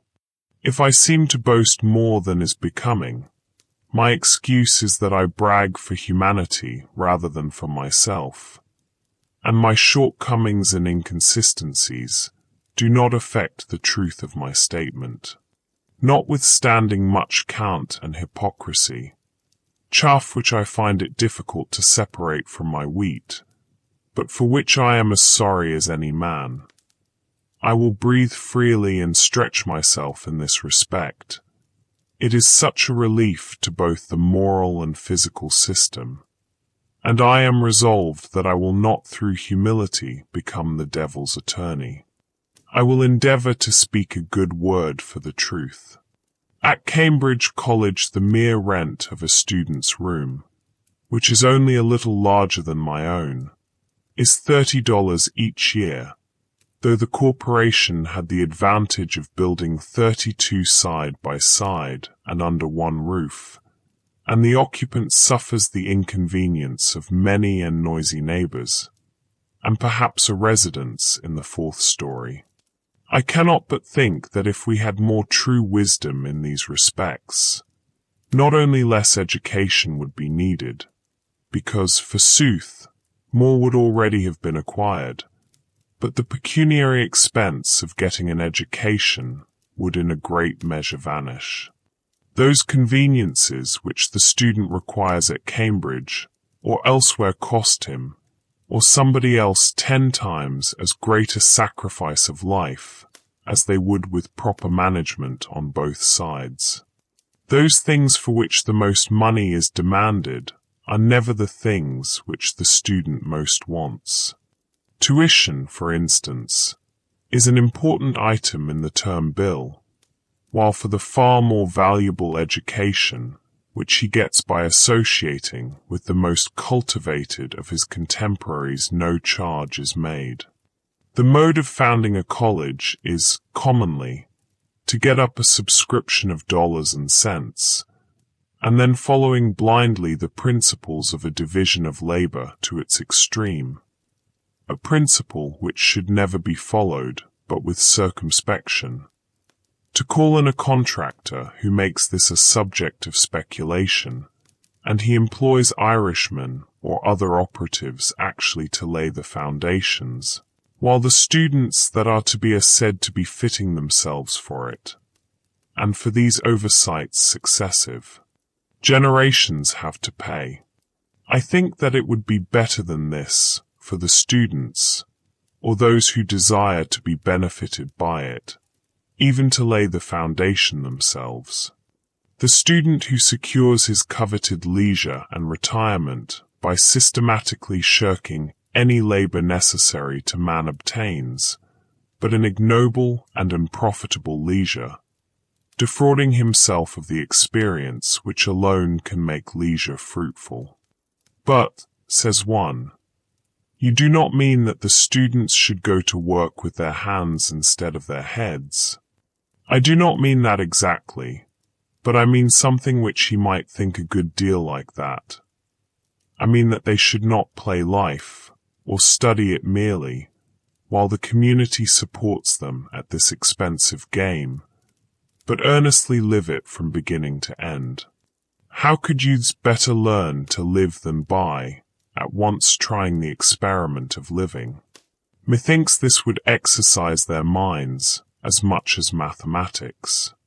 If I wished a boy to know something about the arts and sciences, for instance, I would not pursue the common course, which is merely to send him into the neighborhood of some professor, where anything is professed and practiced but the art of life. To survey the world through a telescope or a microscope, and never with his natural eye.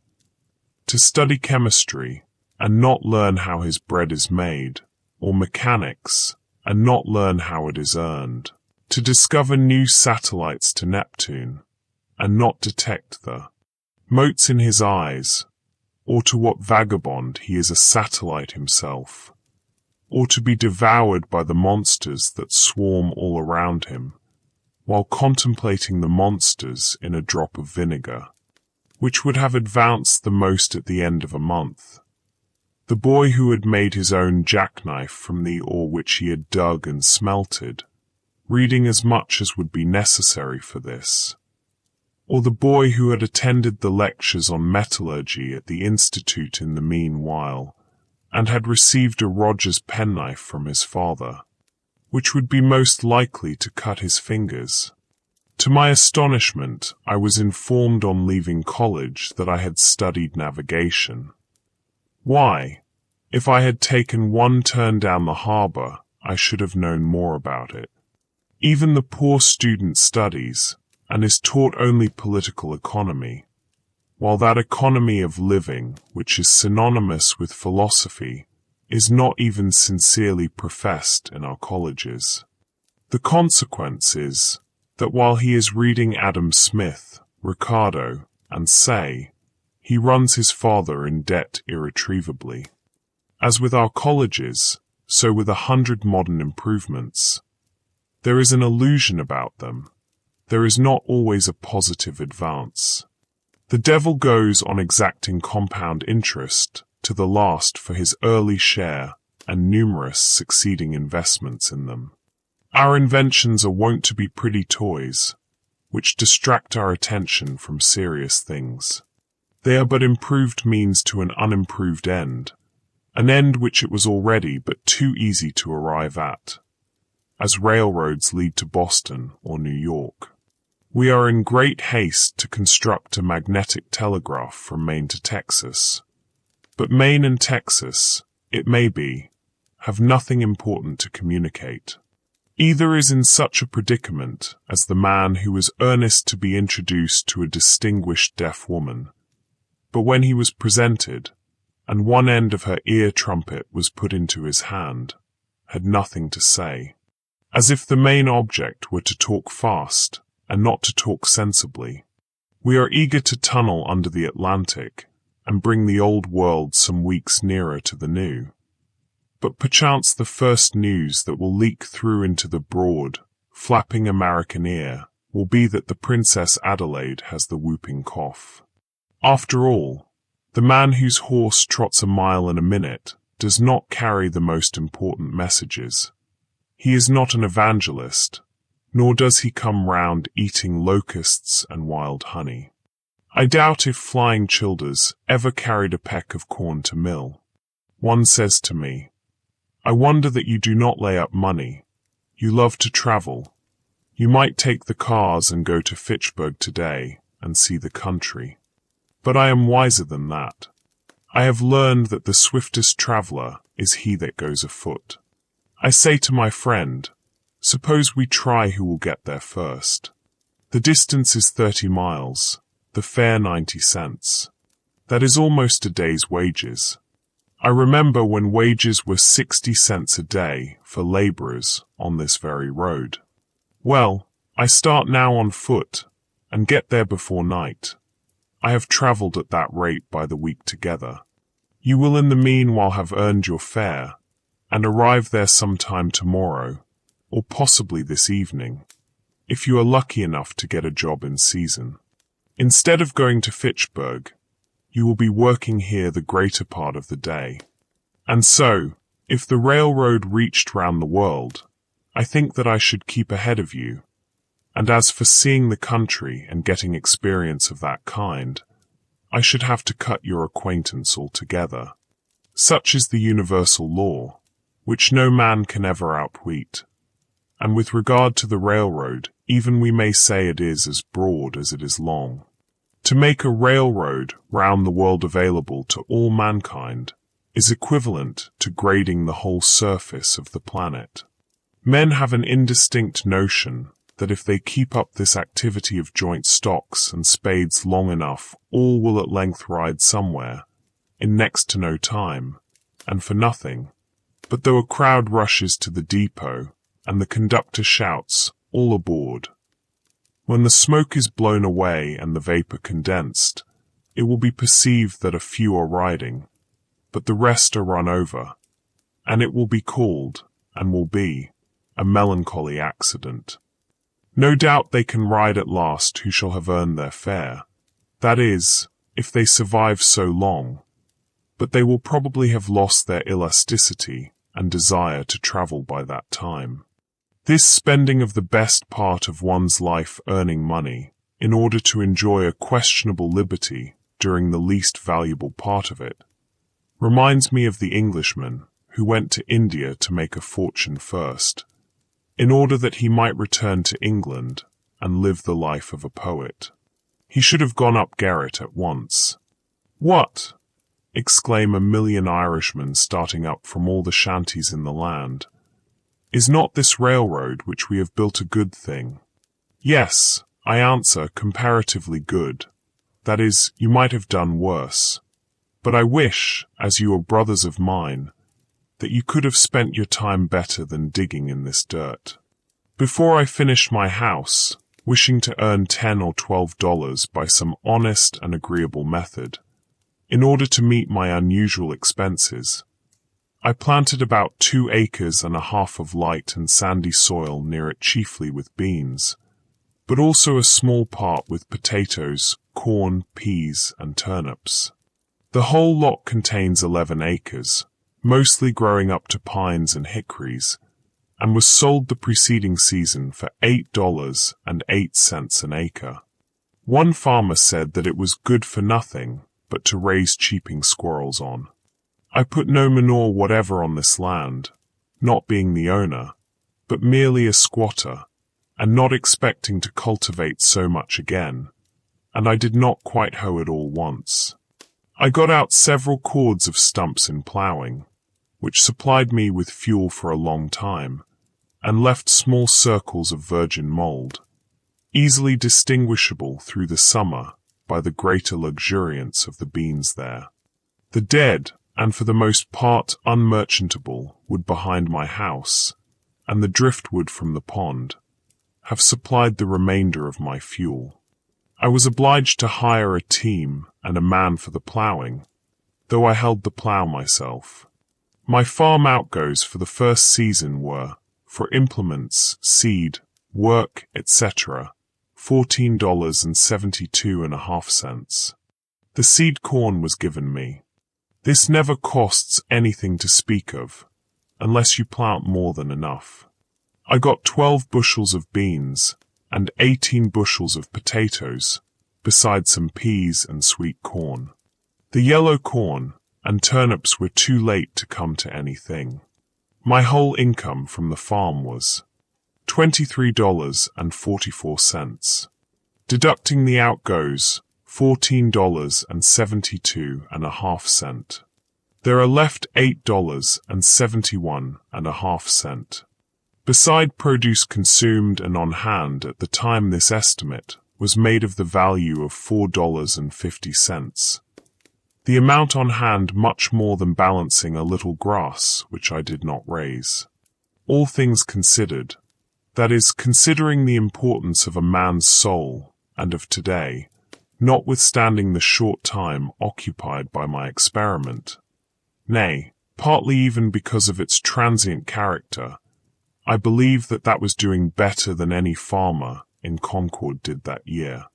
The next year I did better still, for I spaded up all the land which I required, about 1/3 of an acre, and I learned from the experience of both years, not being in the least awed by many celebrated works on husbandry, Arthur Young among the rest, that if one would live simply and eat only the crop which he raised, and raise no more than he ate, and not exchange it for an insufficient quantity of more luxurious and expensive things, he would need to cultivate only a few rods of ground, and that it would be cheaper to spade up that than to use oxen to plough it, and to select a fresh spot from time to time than to manure the old, and he could do all his necessary farm work, as it were, with his left hand at odd hours in the summer, and thus he would not be tied to an ox, or horse, or cow, or pig, as at present. I desire to speak impartially on this point, and as one not interested in the success or failure of the present economical and social arrangements. I was more independent than any farmer in Concord, for I was not anchored to a house or farm, but could follow the bent of my genius, which is a very crooked one every moment. Beside being better off than they already, if my house had been burned or my crops had failed, I should have been nearly as well off as before. I am wont to think that men are not so much the keepers of herds as herds are the keepers of men. The former are so much the freer. Men and oxen exchange work.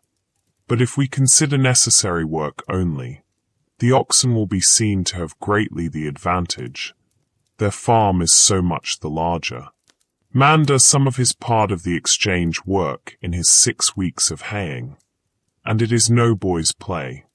Certainly no nation that lived simply in all respects, that is, no nation of philosophers, would commit so great a blunder as to use the labor of animals.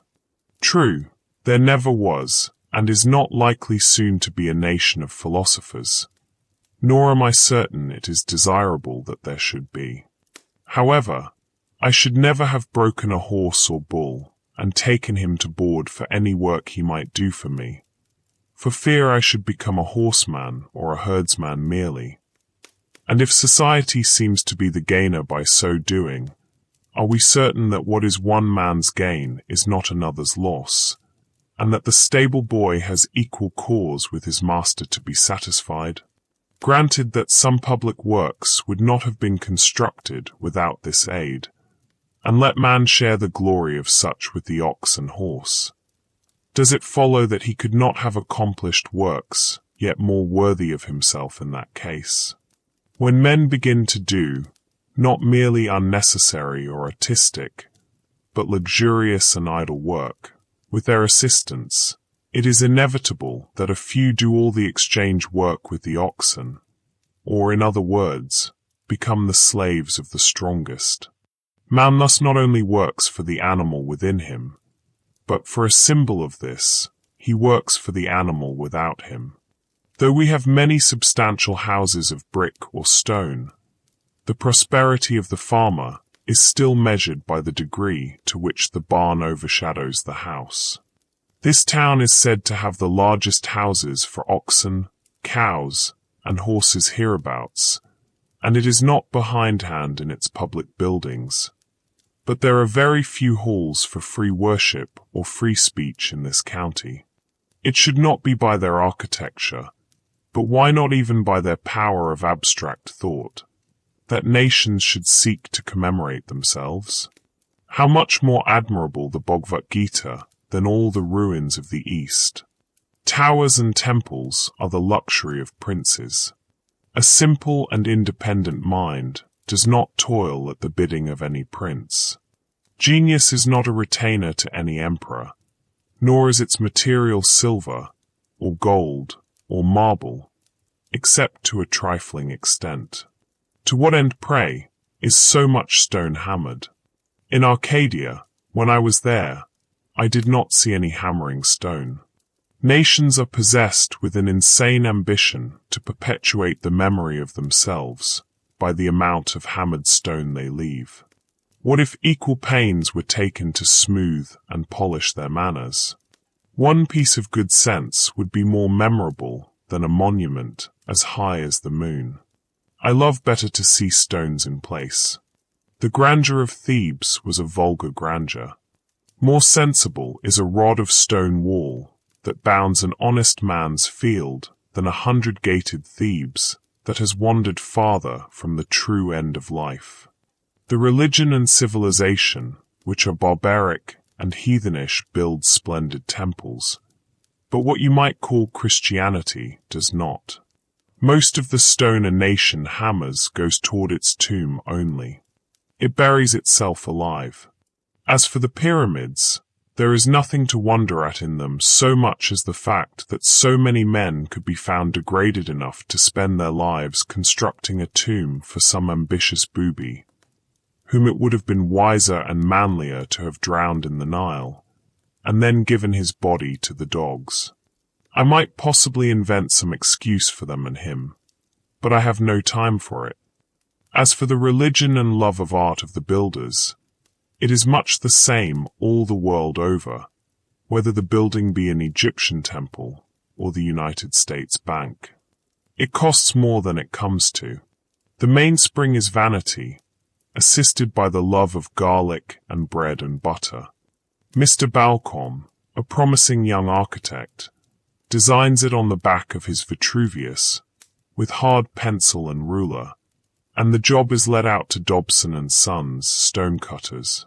When the 30 centuries begin to look down on it, mankind begin to look up at it.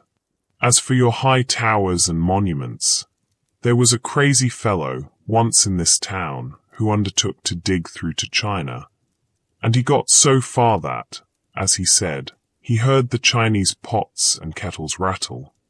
But I think that I shall not go out of my way to admire the hole which he made. Many are concerned about the monuments of the West and the East, to know who built them. For my part, I should like to know who in those days did not build them, who were above such trifling. But to proceed with my statistics, by surveying, carpentry, and day labor of various other kinds in the village in the meanwhile, for I have as many trades as fingers, I had earned $13.34. The expense of food for 8 months, namely, from July 4th to March 1st, the time when these estimates were made, though I lived there more than 2 years, not counting potatoes, a little green corn, and some peas, which I had raised, nor considering the value of what was on hand at the last date, was rice, $1.73.5. Molasses, $1.73 cheapest form of the saccharin. Rye meal, $1.04.5. Indian meal, 99.5 cheaper than rye. Pork, 22 cent. All experiments which failed. Flour, 88 cent costs more than Indian meal. Both money and trouble. Sugar, 80 cent. Lard, 65 cent. Apples, 25 cent. Dried apple, 22 cent. Sweet potatoes, 10 cent. 1 pumpkin, 6 cent. 1 watermelon, 2 cent. Salt, 3 cent. Yes, I did eat $8.74, all told. But I should not thus unblushingly publish my guilt, if I did not know that most of my readers were equally guilty with myself, and that their deeds would look no better in print. The next year I sometimes caught a mess of fish for my dinner, and once I went so far as to slaughter a woodchuck which ravaged my bean field. Effect his transmigration, as a Tartar would say, and devour him, partly for experiment's sake.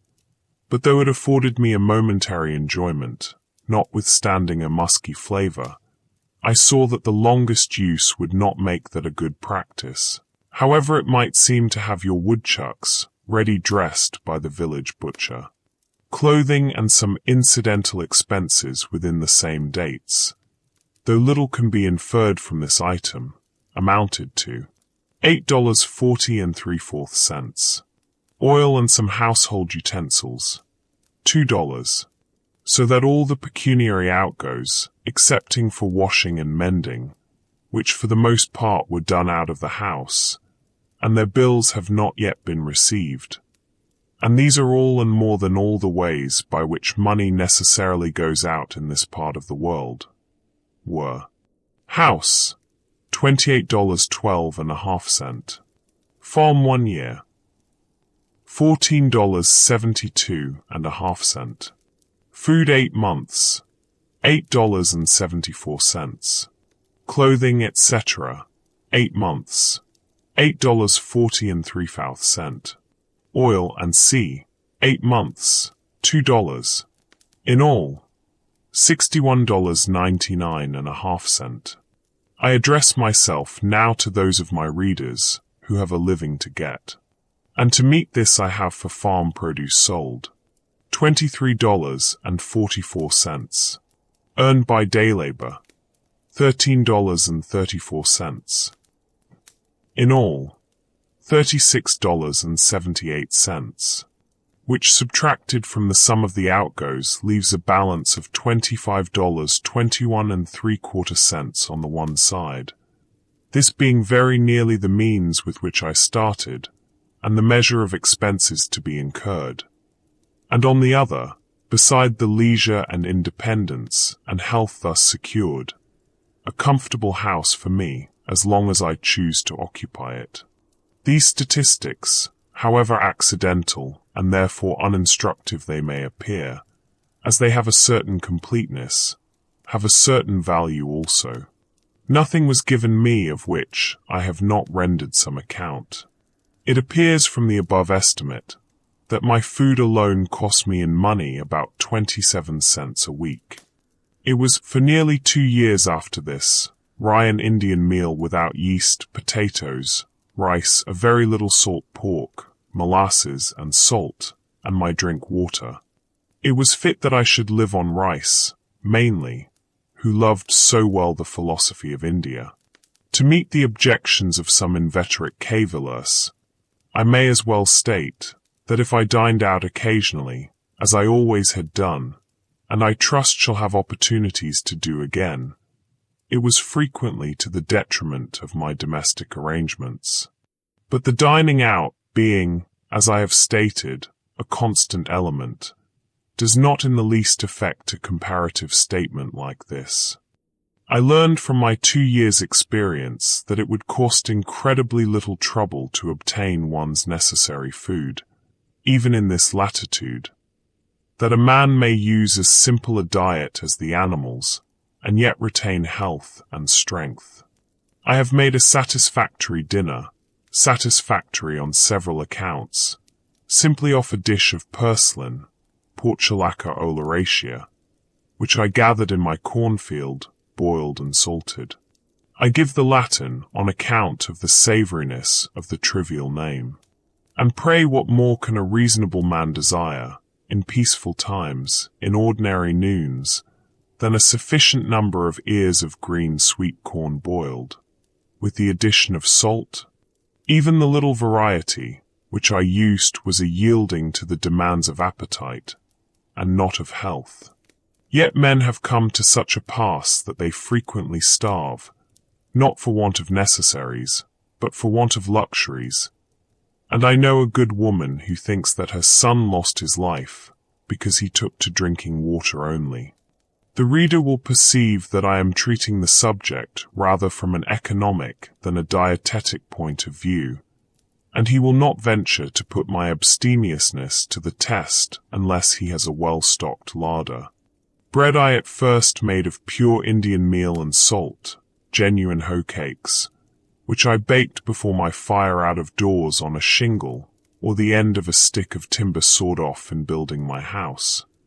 But it was wont to get smoked and to have a piney flavor. I tried flour also, but have at last found a mixture of rye and Indian meal most convenient and agreeable. In cold weather it was no little amusement to bake several small loaves of this in succession, tending and turning them as carefully as an Egyptian his hatching eggs.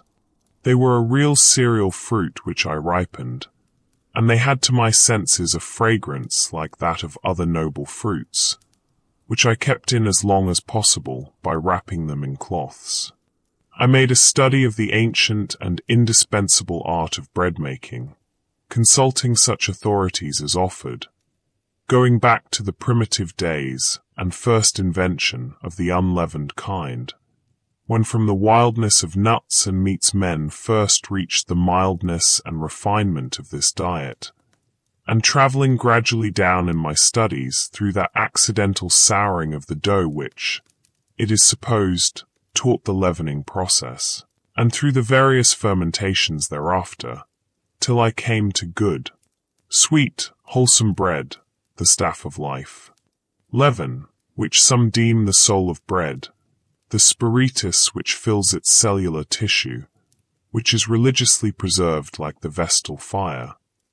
Some precious bottleful, I suppose, first brought over in the Mayflower, did the business for America, and its influence is still rising, swelling, spreading, in cerealian billows over the land. This seed I regularly and faithfully procured from the village, till at length one morning I forgot the rules, and scalded my yeast, by which accident I discovered that even this was not indispensable. For my discoveries were not by the synthetic but analytic process, and I have gladly omitted it since, though most housewives earnestly assured me that safe and wholesome bread without yeast might not be, and elderly people prophesied a speedy decay of the vital forces. Yet I find it not to be an essential ingredient, and after going without it for a year, am still in the land of the living.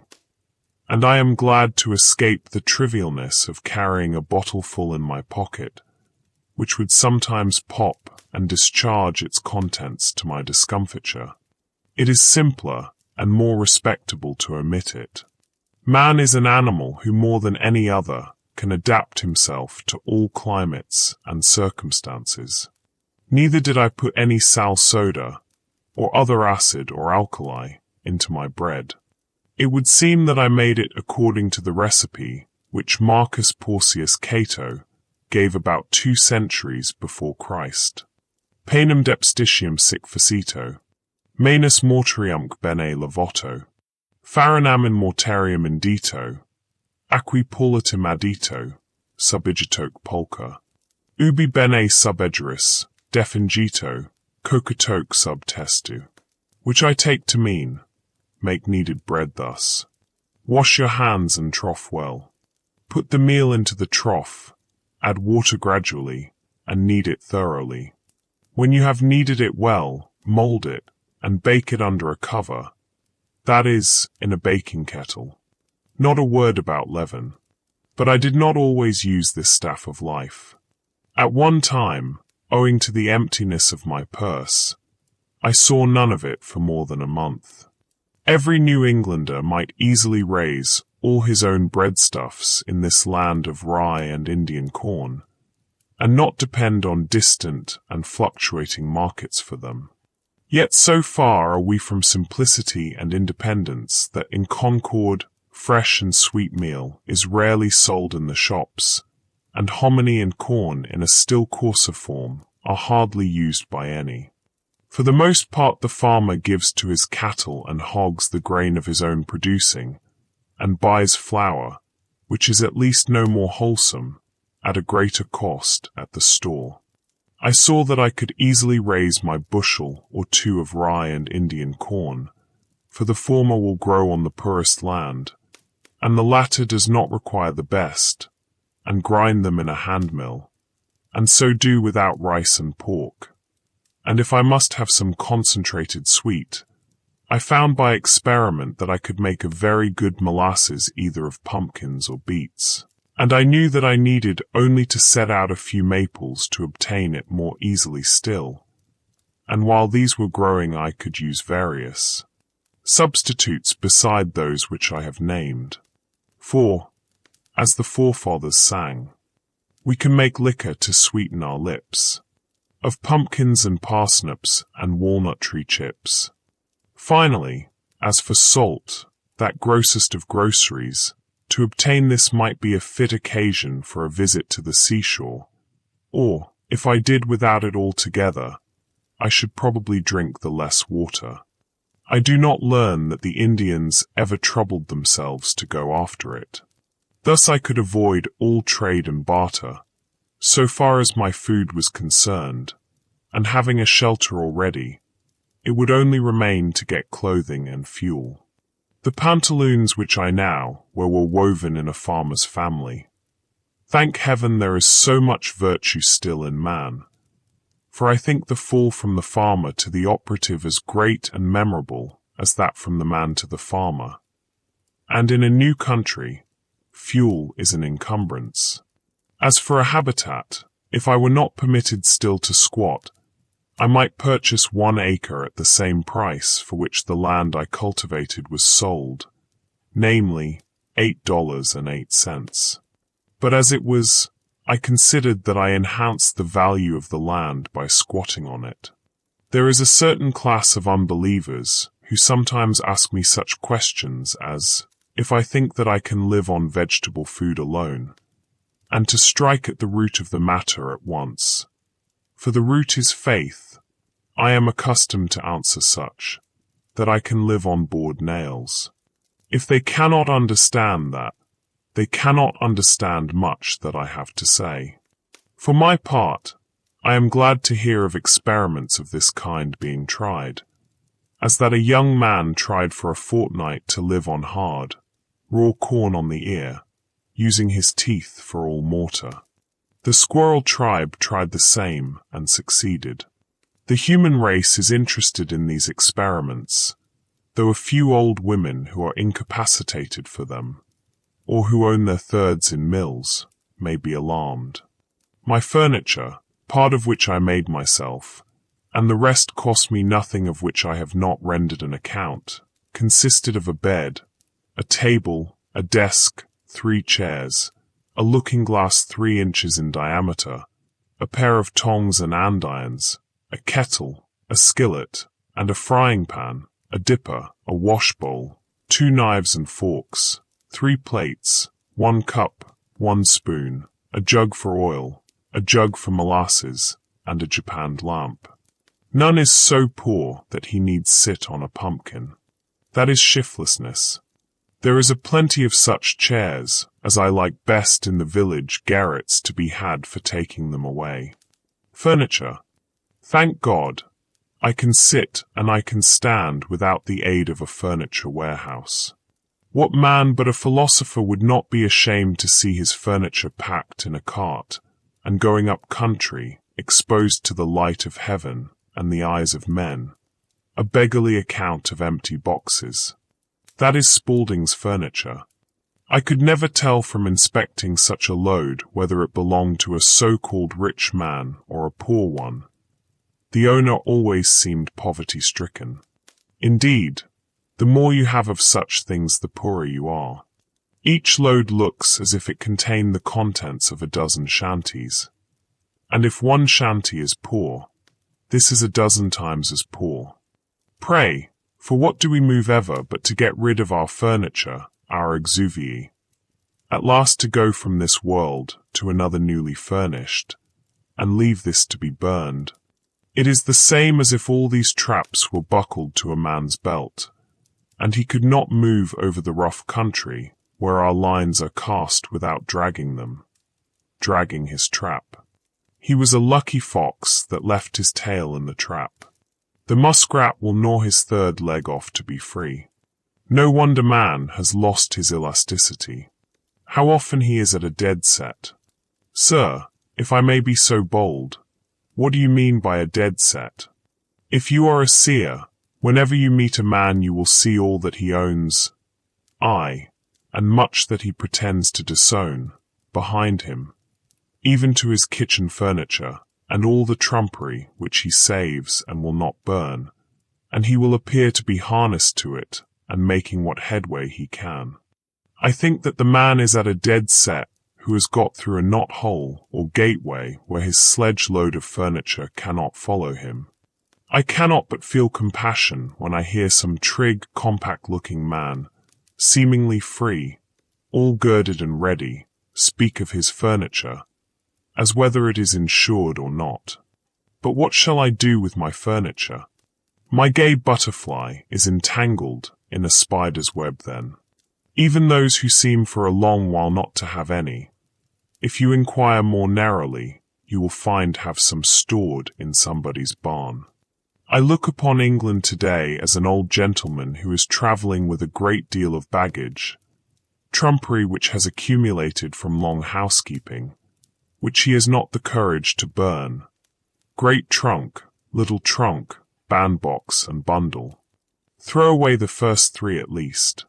It would surpass the powers of a well man nowadays to take up his bed and walk, and I should certainly advise a sick one to lay down his bed and run. When I have met an immigrant tottering under a bundle which contained his all, looking like an enormous one which had grown out of the nape of his neck, I have pitied him, not because that was his all, but because he had all that to carry. If I have got to drag my trap, I will take care that it be a light one, and do not nip me in a vital part. But perchance it would be wisest never to put one's paw into it. I would observe, by the way, that it costs me nothing for curtains, for I have no gazers to shut out but the sun and moon, and I am willing that they should look in. The moon will not sour milk, nor taint meat of mine, nor will the sun injure my furniture or fade my carpet, and if he is sometimes too warm a friend, I find it still better economy to retreat behind some curtain which nature has provided, than to add a single item to the details of housekeeping.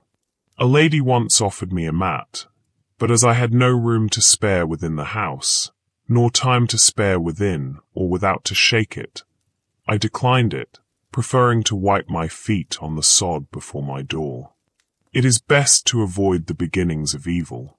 Not long since I was present at the auction of a deacon's effects, for his life had not been ineffectual. The evil that men do lives after them. As usual, a great proportion was trumpery, which had begun to accumulate in his father's day. Among the rest was a dried tapeworm. And now, after lying half a century in his garret and other dust holes, these things were not burned. Instead of a bonfire, or purifying destruction of them, there was an auction, or increasing of them. The neighbors eagerly collected to view them, bought them all, and carefully transported them to their garrets and dust holes, to lie there till their estates are settled, when they will start again. When a man dies, he kicks the dust. The customs of some savage nations might, perchance, be profitably imitated by us, for they at least go through the semblance of casting their slough annually. They have the idea of the thing, whether they have the reality or not. Would it not be well if we were to celebrate such a busk, or feast of first fruits, as Bartram describes to have been the custom of the Mucklass Indians? When a town celebrates the busk, says he, having previously provided themselves with new clothes, new pots, pans, and other household utensils and furniture, they collect all their worn-out clothes and other despicable things, sweep and cleanse their houses, squares, and the whole town of their filth, which with all the remaining grain and other old provisions they cast together into one common heap, and consume it with fire. After having taken medicine, and fasted for 3 days, all the fire in the town is extinguished.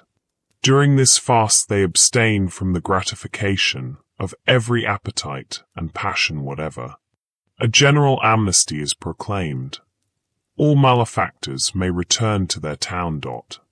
On the 4th morning, the high priest, by rubbing dry wood together, produces new fire in the public square, from whence every habitation in the town is supplied with the new and pure flame. They then feast on the new corn and fruits, and dance and sing for 3 days. And the 4 following days they receive visits, and rejoice with their friends from neighboring towns, who have in like manner purified and prepared themselves. The Mexicans also practiced a similar purification at the end of every 52 years, in the belief that it was time for the world to come to an end. I have scarcely heard of a truer sacrament, that is, as the dictionary defines it, outward and visible sign of an inward and spiritual grace, than this, and I have no doubt that they were originally inspired directly from heaven to do thus, though they have no biblical record of the revelation. For more than 5 years I maintained myself thus solely by the labor of my hands, and I found that by working about 6 weeks in a year, I could meet all the expenses of living. The whole of my winters, as well as most of my summers, I had free and clear for study. I have thoroughly tried school keeping, and found that my expenses were in proportion, or rather out of proportion, to my income, for I was obliged to dress and train, not to say think and believe, accordingly, and I lost my time into the bargain. As I did not teach for the good of my fellow men, but simply for a livelihood, this was a failure.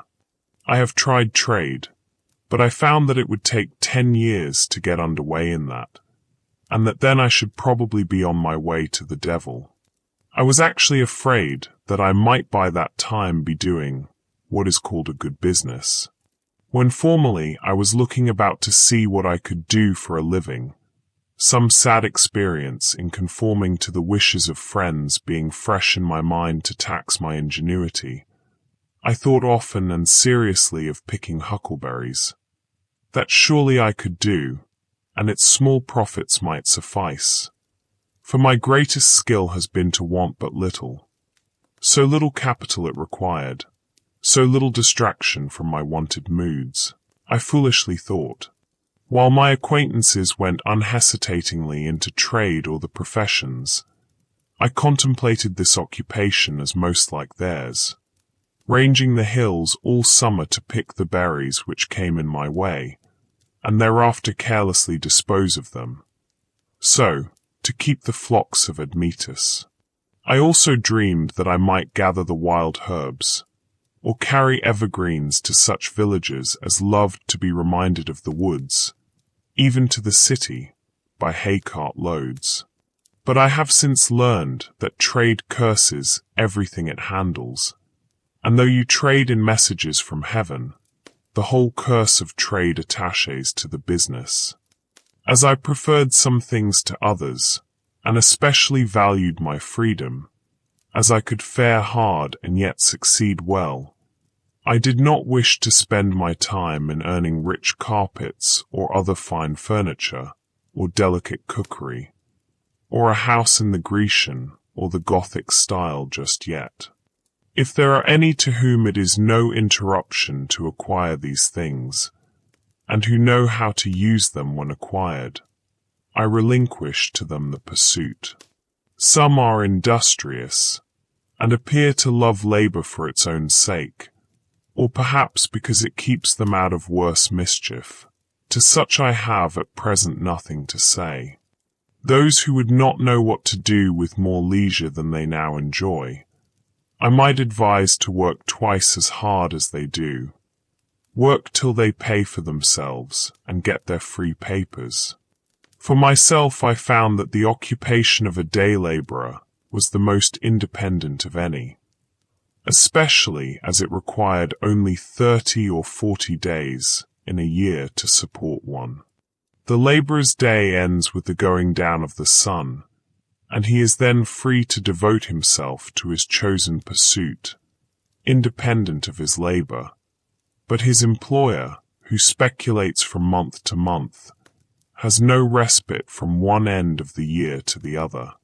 In short, I am convinced, both by faith and experience, that to maintain one's self on this earth is not a hardship but a pastime, if we will live simply and wisely, as the pursuits of the simpler nations are still the sports of the more artificial. It is not necessary that a man should earn his living by the sweat of his brow, unless he sweats easier than I do. One young man of my acquaintance, who has inherited some acres, told me that he thought he should live as I did, if he had the means. I would not have any one adopt my mode of living on any account. For beside that before he has fairly learned it, I may have found out another for myself. I desire that there may be as many different persons in the world as possible. But I would have each one be very careful to find out and pursue his own way, and not his father's or his mother's or his neighbor's instead. The youth may build or plant or sail. Only let him not be hindered from doing that which he tells me he would like to do. It is by a mathematical point only that we are wise, as the sailor or the fugitive slave keeps the pole star in his eye. But that is sufficient guidance for all our life. We may not arrive at our port within a calculable period, but we would preserve the true course.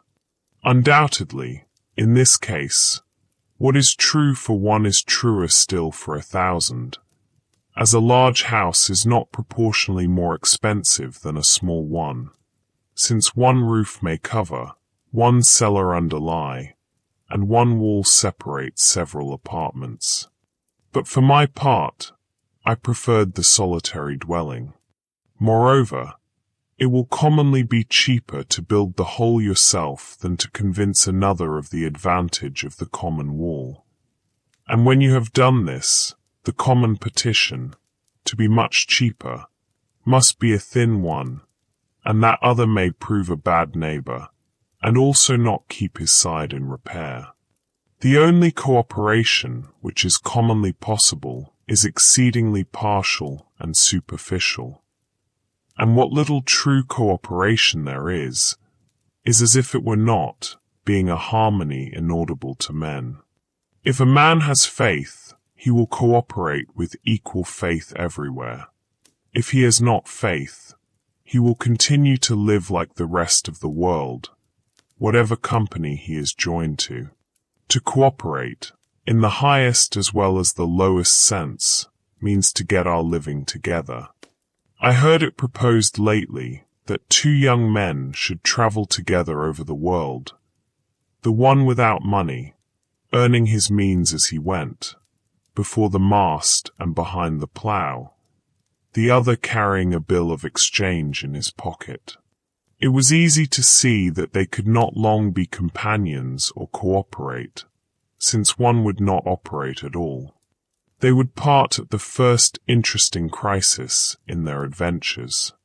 Above all, as I have implied, the man who goes alone can start today, but he who travels with another must wait till that other is ready, and it may be a long time before they get off.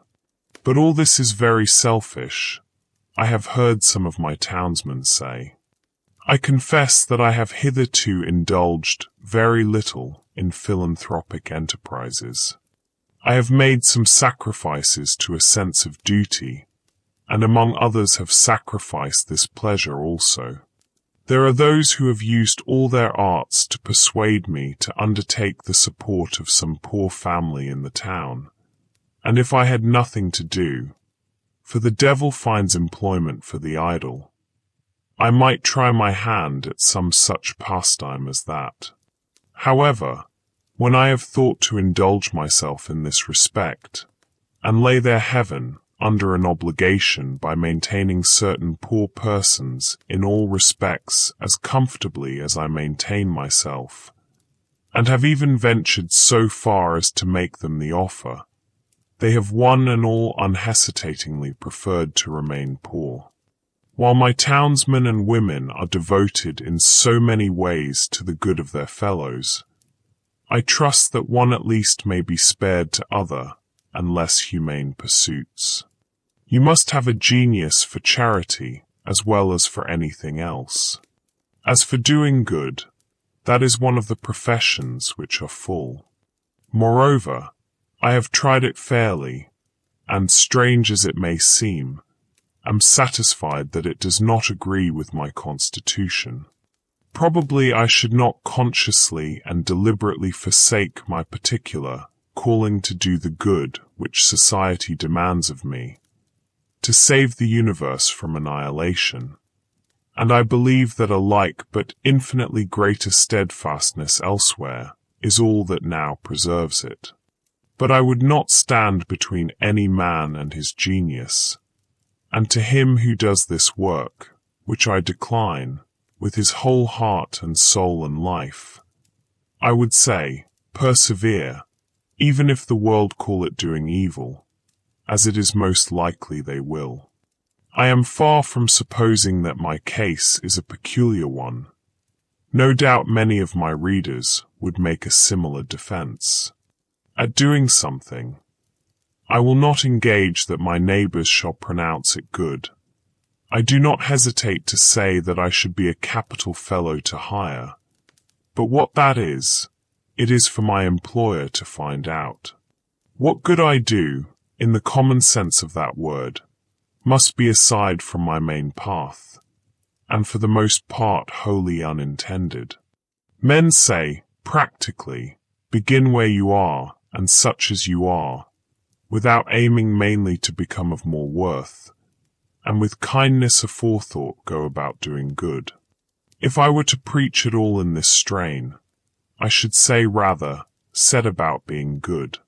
As if the sun should stop when he had kindled his fires up to the splendor of a moon or a star of the 6th magnitude, and go about like a Robin Goodfellow, peeping in at every cottage window, inspiring lunatics, and tainting meats, and making darkness visible, instead of steadily increasing his genial heat and beneficence till he is of such brightness that no mortal can look him in the face, and then, and in the meanwhile too, going about the world in his own orbit, doing it good, or rather, as a truer philosophy has discovered, the world going about him getting good.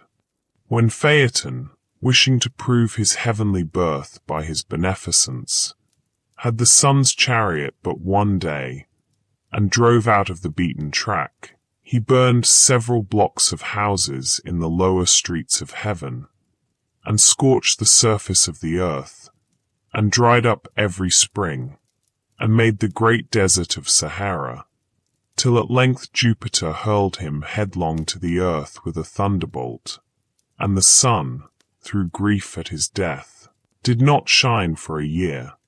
There is no odor so bad as that which arises from goodness tainted. It is human, it is divine carrion. If I knew for a certainty that a man was coming to my house with the conscious design of doing me good, I should run for my life, as from that dry and parching wind of the African deserts called the samum, which fills the mouth and nose and ears and eyes with dust till you are suffocated, for fear that I should get some of his good done to me, some of its virus mingled with my blood.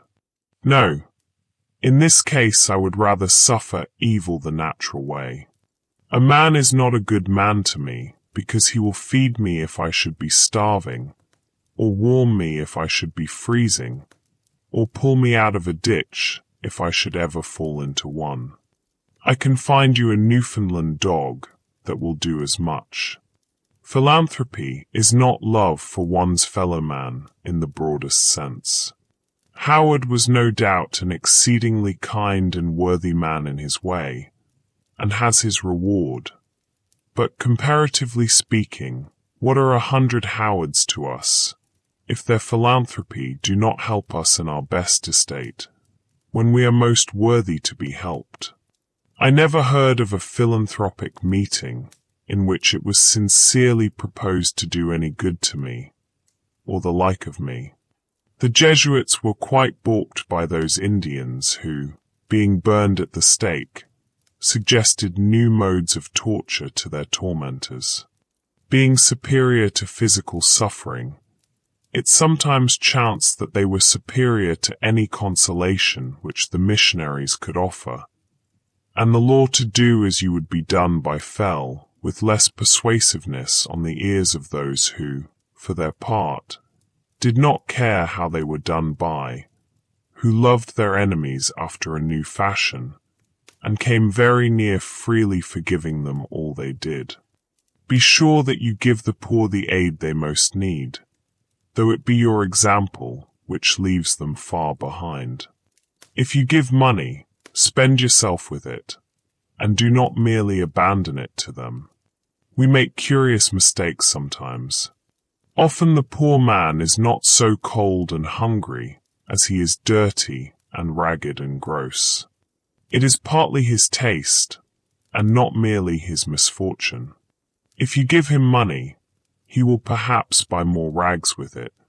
I was wont to pity the clumsy Irish labourers who cut ice on the pond, in such mean and ragged clothes, while I shivered in my more tidy and somewhat more fashionable garments, till one bitter cold day, one who had slipped into the water came to my house to warm him, and I saw him strip off 3 pairs of pants and 2 pairs of stockings ere he got down to the skin, though they were dirty and ragged enough, it is true, and that he could afford to refuse the extra garments which I offered him.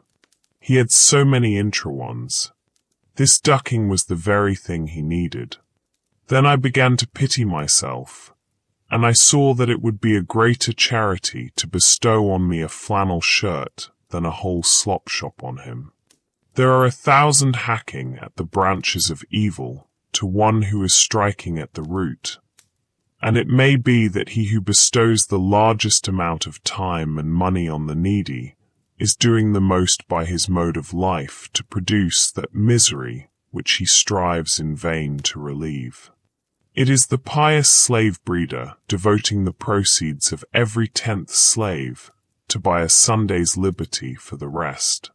Some show their kindness to the poor by employing them in their kitchens. Would they not be kinder if they employed themselves there? You boast of spending a 10th part of your income in charity. Maybe you should spend the 9/10 so, and done with it. Society recovers only a 10th part of the property then. Is this owing to the generosity of him in whose possession it is found, or to the remissness of the officers of justice? Philanthropy is almost the only virtue which is sufficiently appreciated by mankind. Nay, it is greatly overrated, and it is our selfishness which overrates it. A robust poor man, one sunny day here in Concord, praised a fellow townsman to me, because, as he said, he was kind to the poor, meaning himself. The kind uncles and aunts of the race are more esteemed than its true spiritual fathers and mothers. I once heard a reverend lecturer on England, a man of learning and intelligence, after enumerating her scientific, literary, and political worthies, Shakespeare, Bacon, Cromwell, Milton, Newton, and others, speak next of her Christian heroes, whom, as if his profession required it of him, he elevated to a place far above all the rest, as the greatest of the great. They were Penn, Howard, and Mrs. Fry. Every one must feel the falsehood and cant of this. The last were not England's best men and women, only perhaps her best philanthropists. I would not subtract anything from the praise that is due to philanthropy, but merely demand justice for all who by their lives and works are a blessing to mankind. I do not value chiefly a man's uprightness and benevolence, which are, as it were, his stem and leaves. Those plants of whose greenness withered we make herb tea for the sick, serve but a humble use, and are most employed by quacks. I want the flower and fruit of a man, that some fragrance be wafted over from him to me, and some ripeness flavor our intercourse. His goodness must not be a partial and transitory act, but a constant superfluity, which costs him nothing and of which he is unconscious. This is a charity that hides a multitude of sins. The philanthropist too often surrounds mankind with the remembrance of his own cast-off griefs as an atmosphere, and calls it sympathy. We should impart our courage, and not our despair, our health and ease, and not our disease, and take care that this does not spread by contagion. From what southern plains comes up the voice of wailing? Under what latitudes reside the heathen to whom we would send light? Who is that intemperate and brutal man whom we would redeem? If anything ail a man, so that he does not perform his functions, if he have a pain in his bowels even, for that is the seat of sympathy, he forthwith sets about reforming the world. Being a microcosm himself, he discovers, and it is a true discovery, and he is the man to make it, that the world has been eating green apples. To his eyes, in fact, the globe itself is a great green apple, which there is danger awful to think of that the children of men will nibble before it is ripe. And straightway his drastic philanthropy seeks out the Eskimo and the Patagonian, and embraces the populous Indian and Chinese villages. And thus, by a few years of philanthropic activity, the powers in the mean, while using him for their own ends, no doubt, he cures himself of his dyspepsia. The globe acquires a faint blush on one or both of its cheeks, as if it were beginning to be ripe, and life loses its crudity, and is once more sweet and wholesome to live. I never dreamed of any enormity greater than I have committed. I never knew, and never shall know, a worse man than myself. I believe that what so saddens the reformer is not his sympathy with his fellows in distress, but, though he be the holiest Son of God, is his private ail. Let this be righted. Let the spring come to him, the morning rise over his couch, and he will forsake his generous companions without apology. My excuse for not lecturing against the use of tobacco is that I never chewed it. That is a penalty which reformed tobacco chewers have to pay, though there are things enough I have chewed which I could lecture against. If you should ever be betrayed into any of these philanthropies, do not let your left hand know what your right hand does, for it is not worth knowing. Rescue the drowning and tie your shoestrings. Take your time and set about some free labor. Our manners have been corrupted by communication with the saints. Our hymn books resound with a melodious cursing of God and enduring him forever.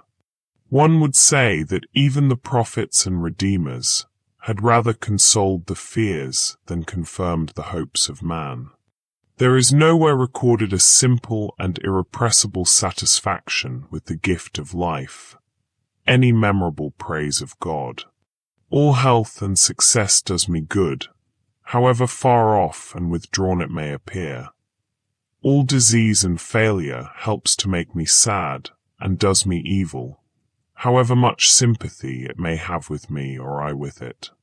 If then we would indeed restore mankind by truly Indian, botanic, magnetic, or natural means.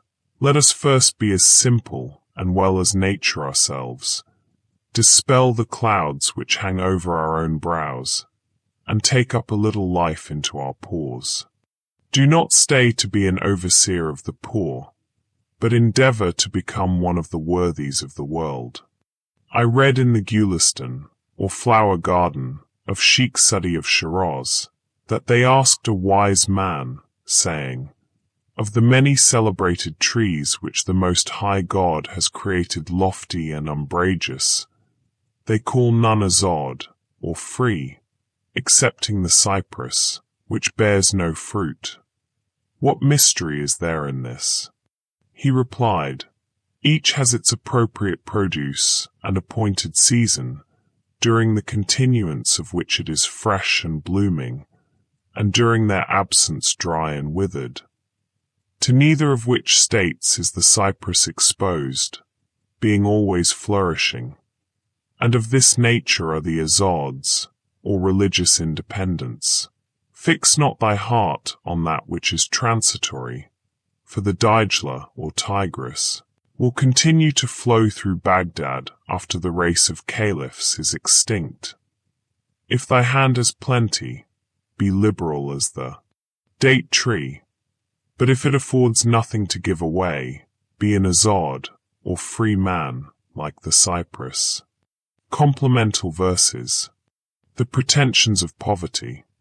Thou dost presume too much, poor needy wretch, to claim a station in the firmament, because thy humble cottage, or thy tub, nurses some lazy or pedantic virtue, in the cheap sunshine, or by shady springs, with roots and potherbs, where thy right hand, tearing those humane passions from the mind, upon whose stocks fair blooming virtues flourish, degradeth nature, and benumbeth sense, and Gorgon-like turns active men to stone. We not require the dull society of your necessitated temperance, or that unnatural stupidity, that knows nor joy nor sorrow, nor your forked, falsely exalted passive fortitude, above the active, this low abject brood, that fix their seats in mediocrity, become your servile minds, but we advance.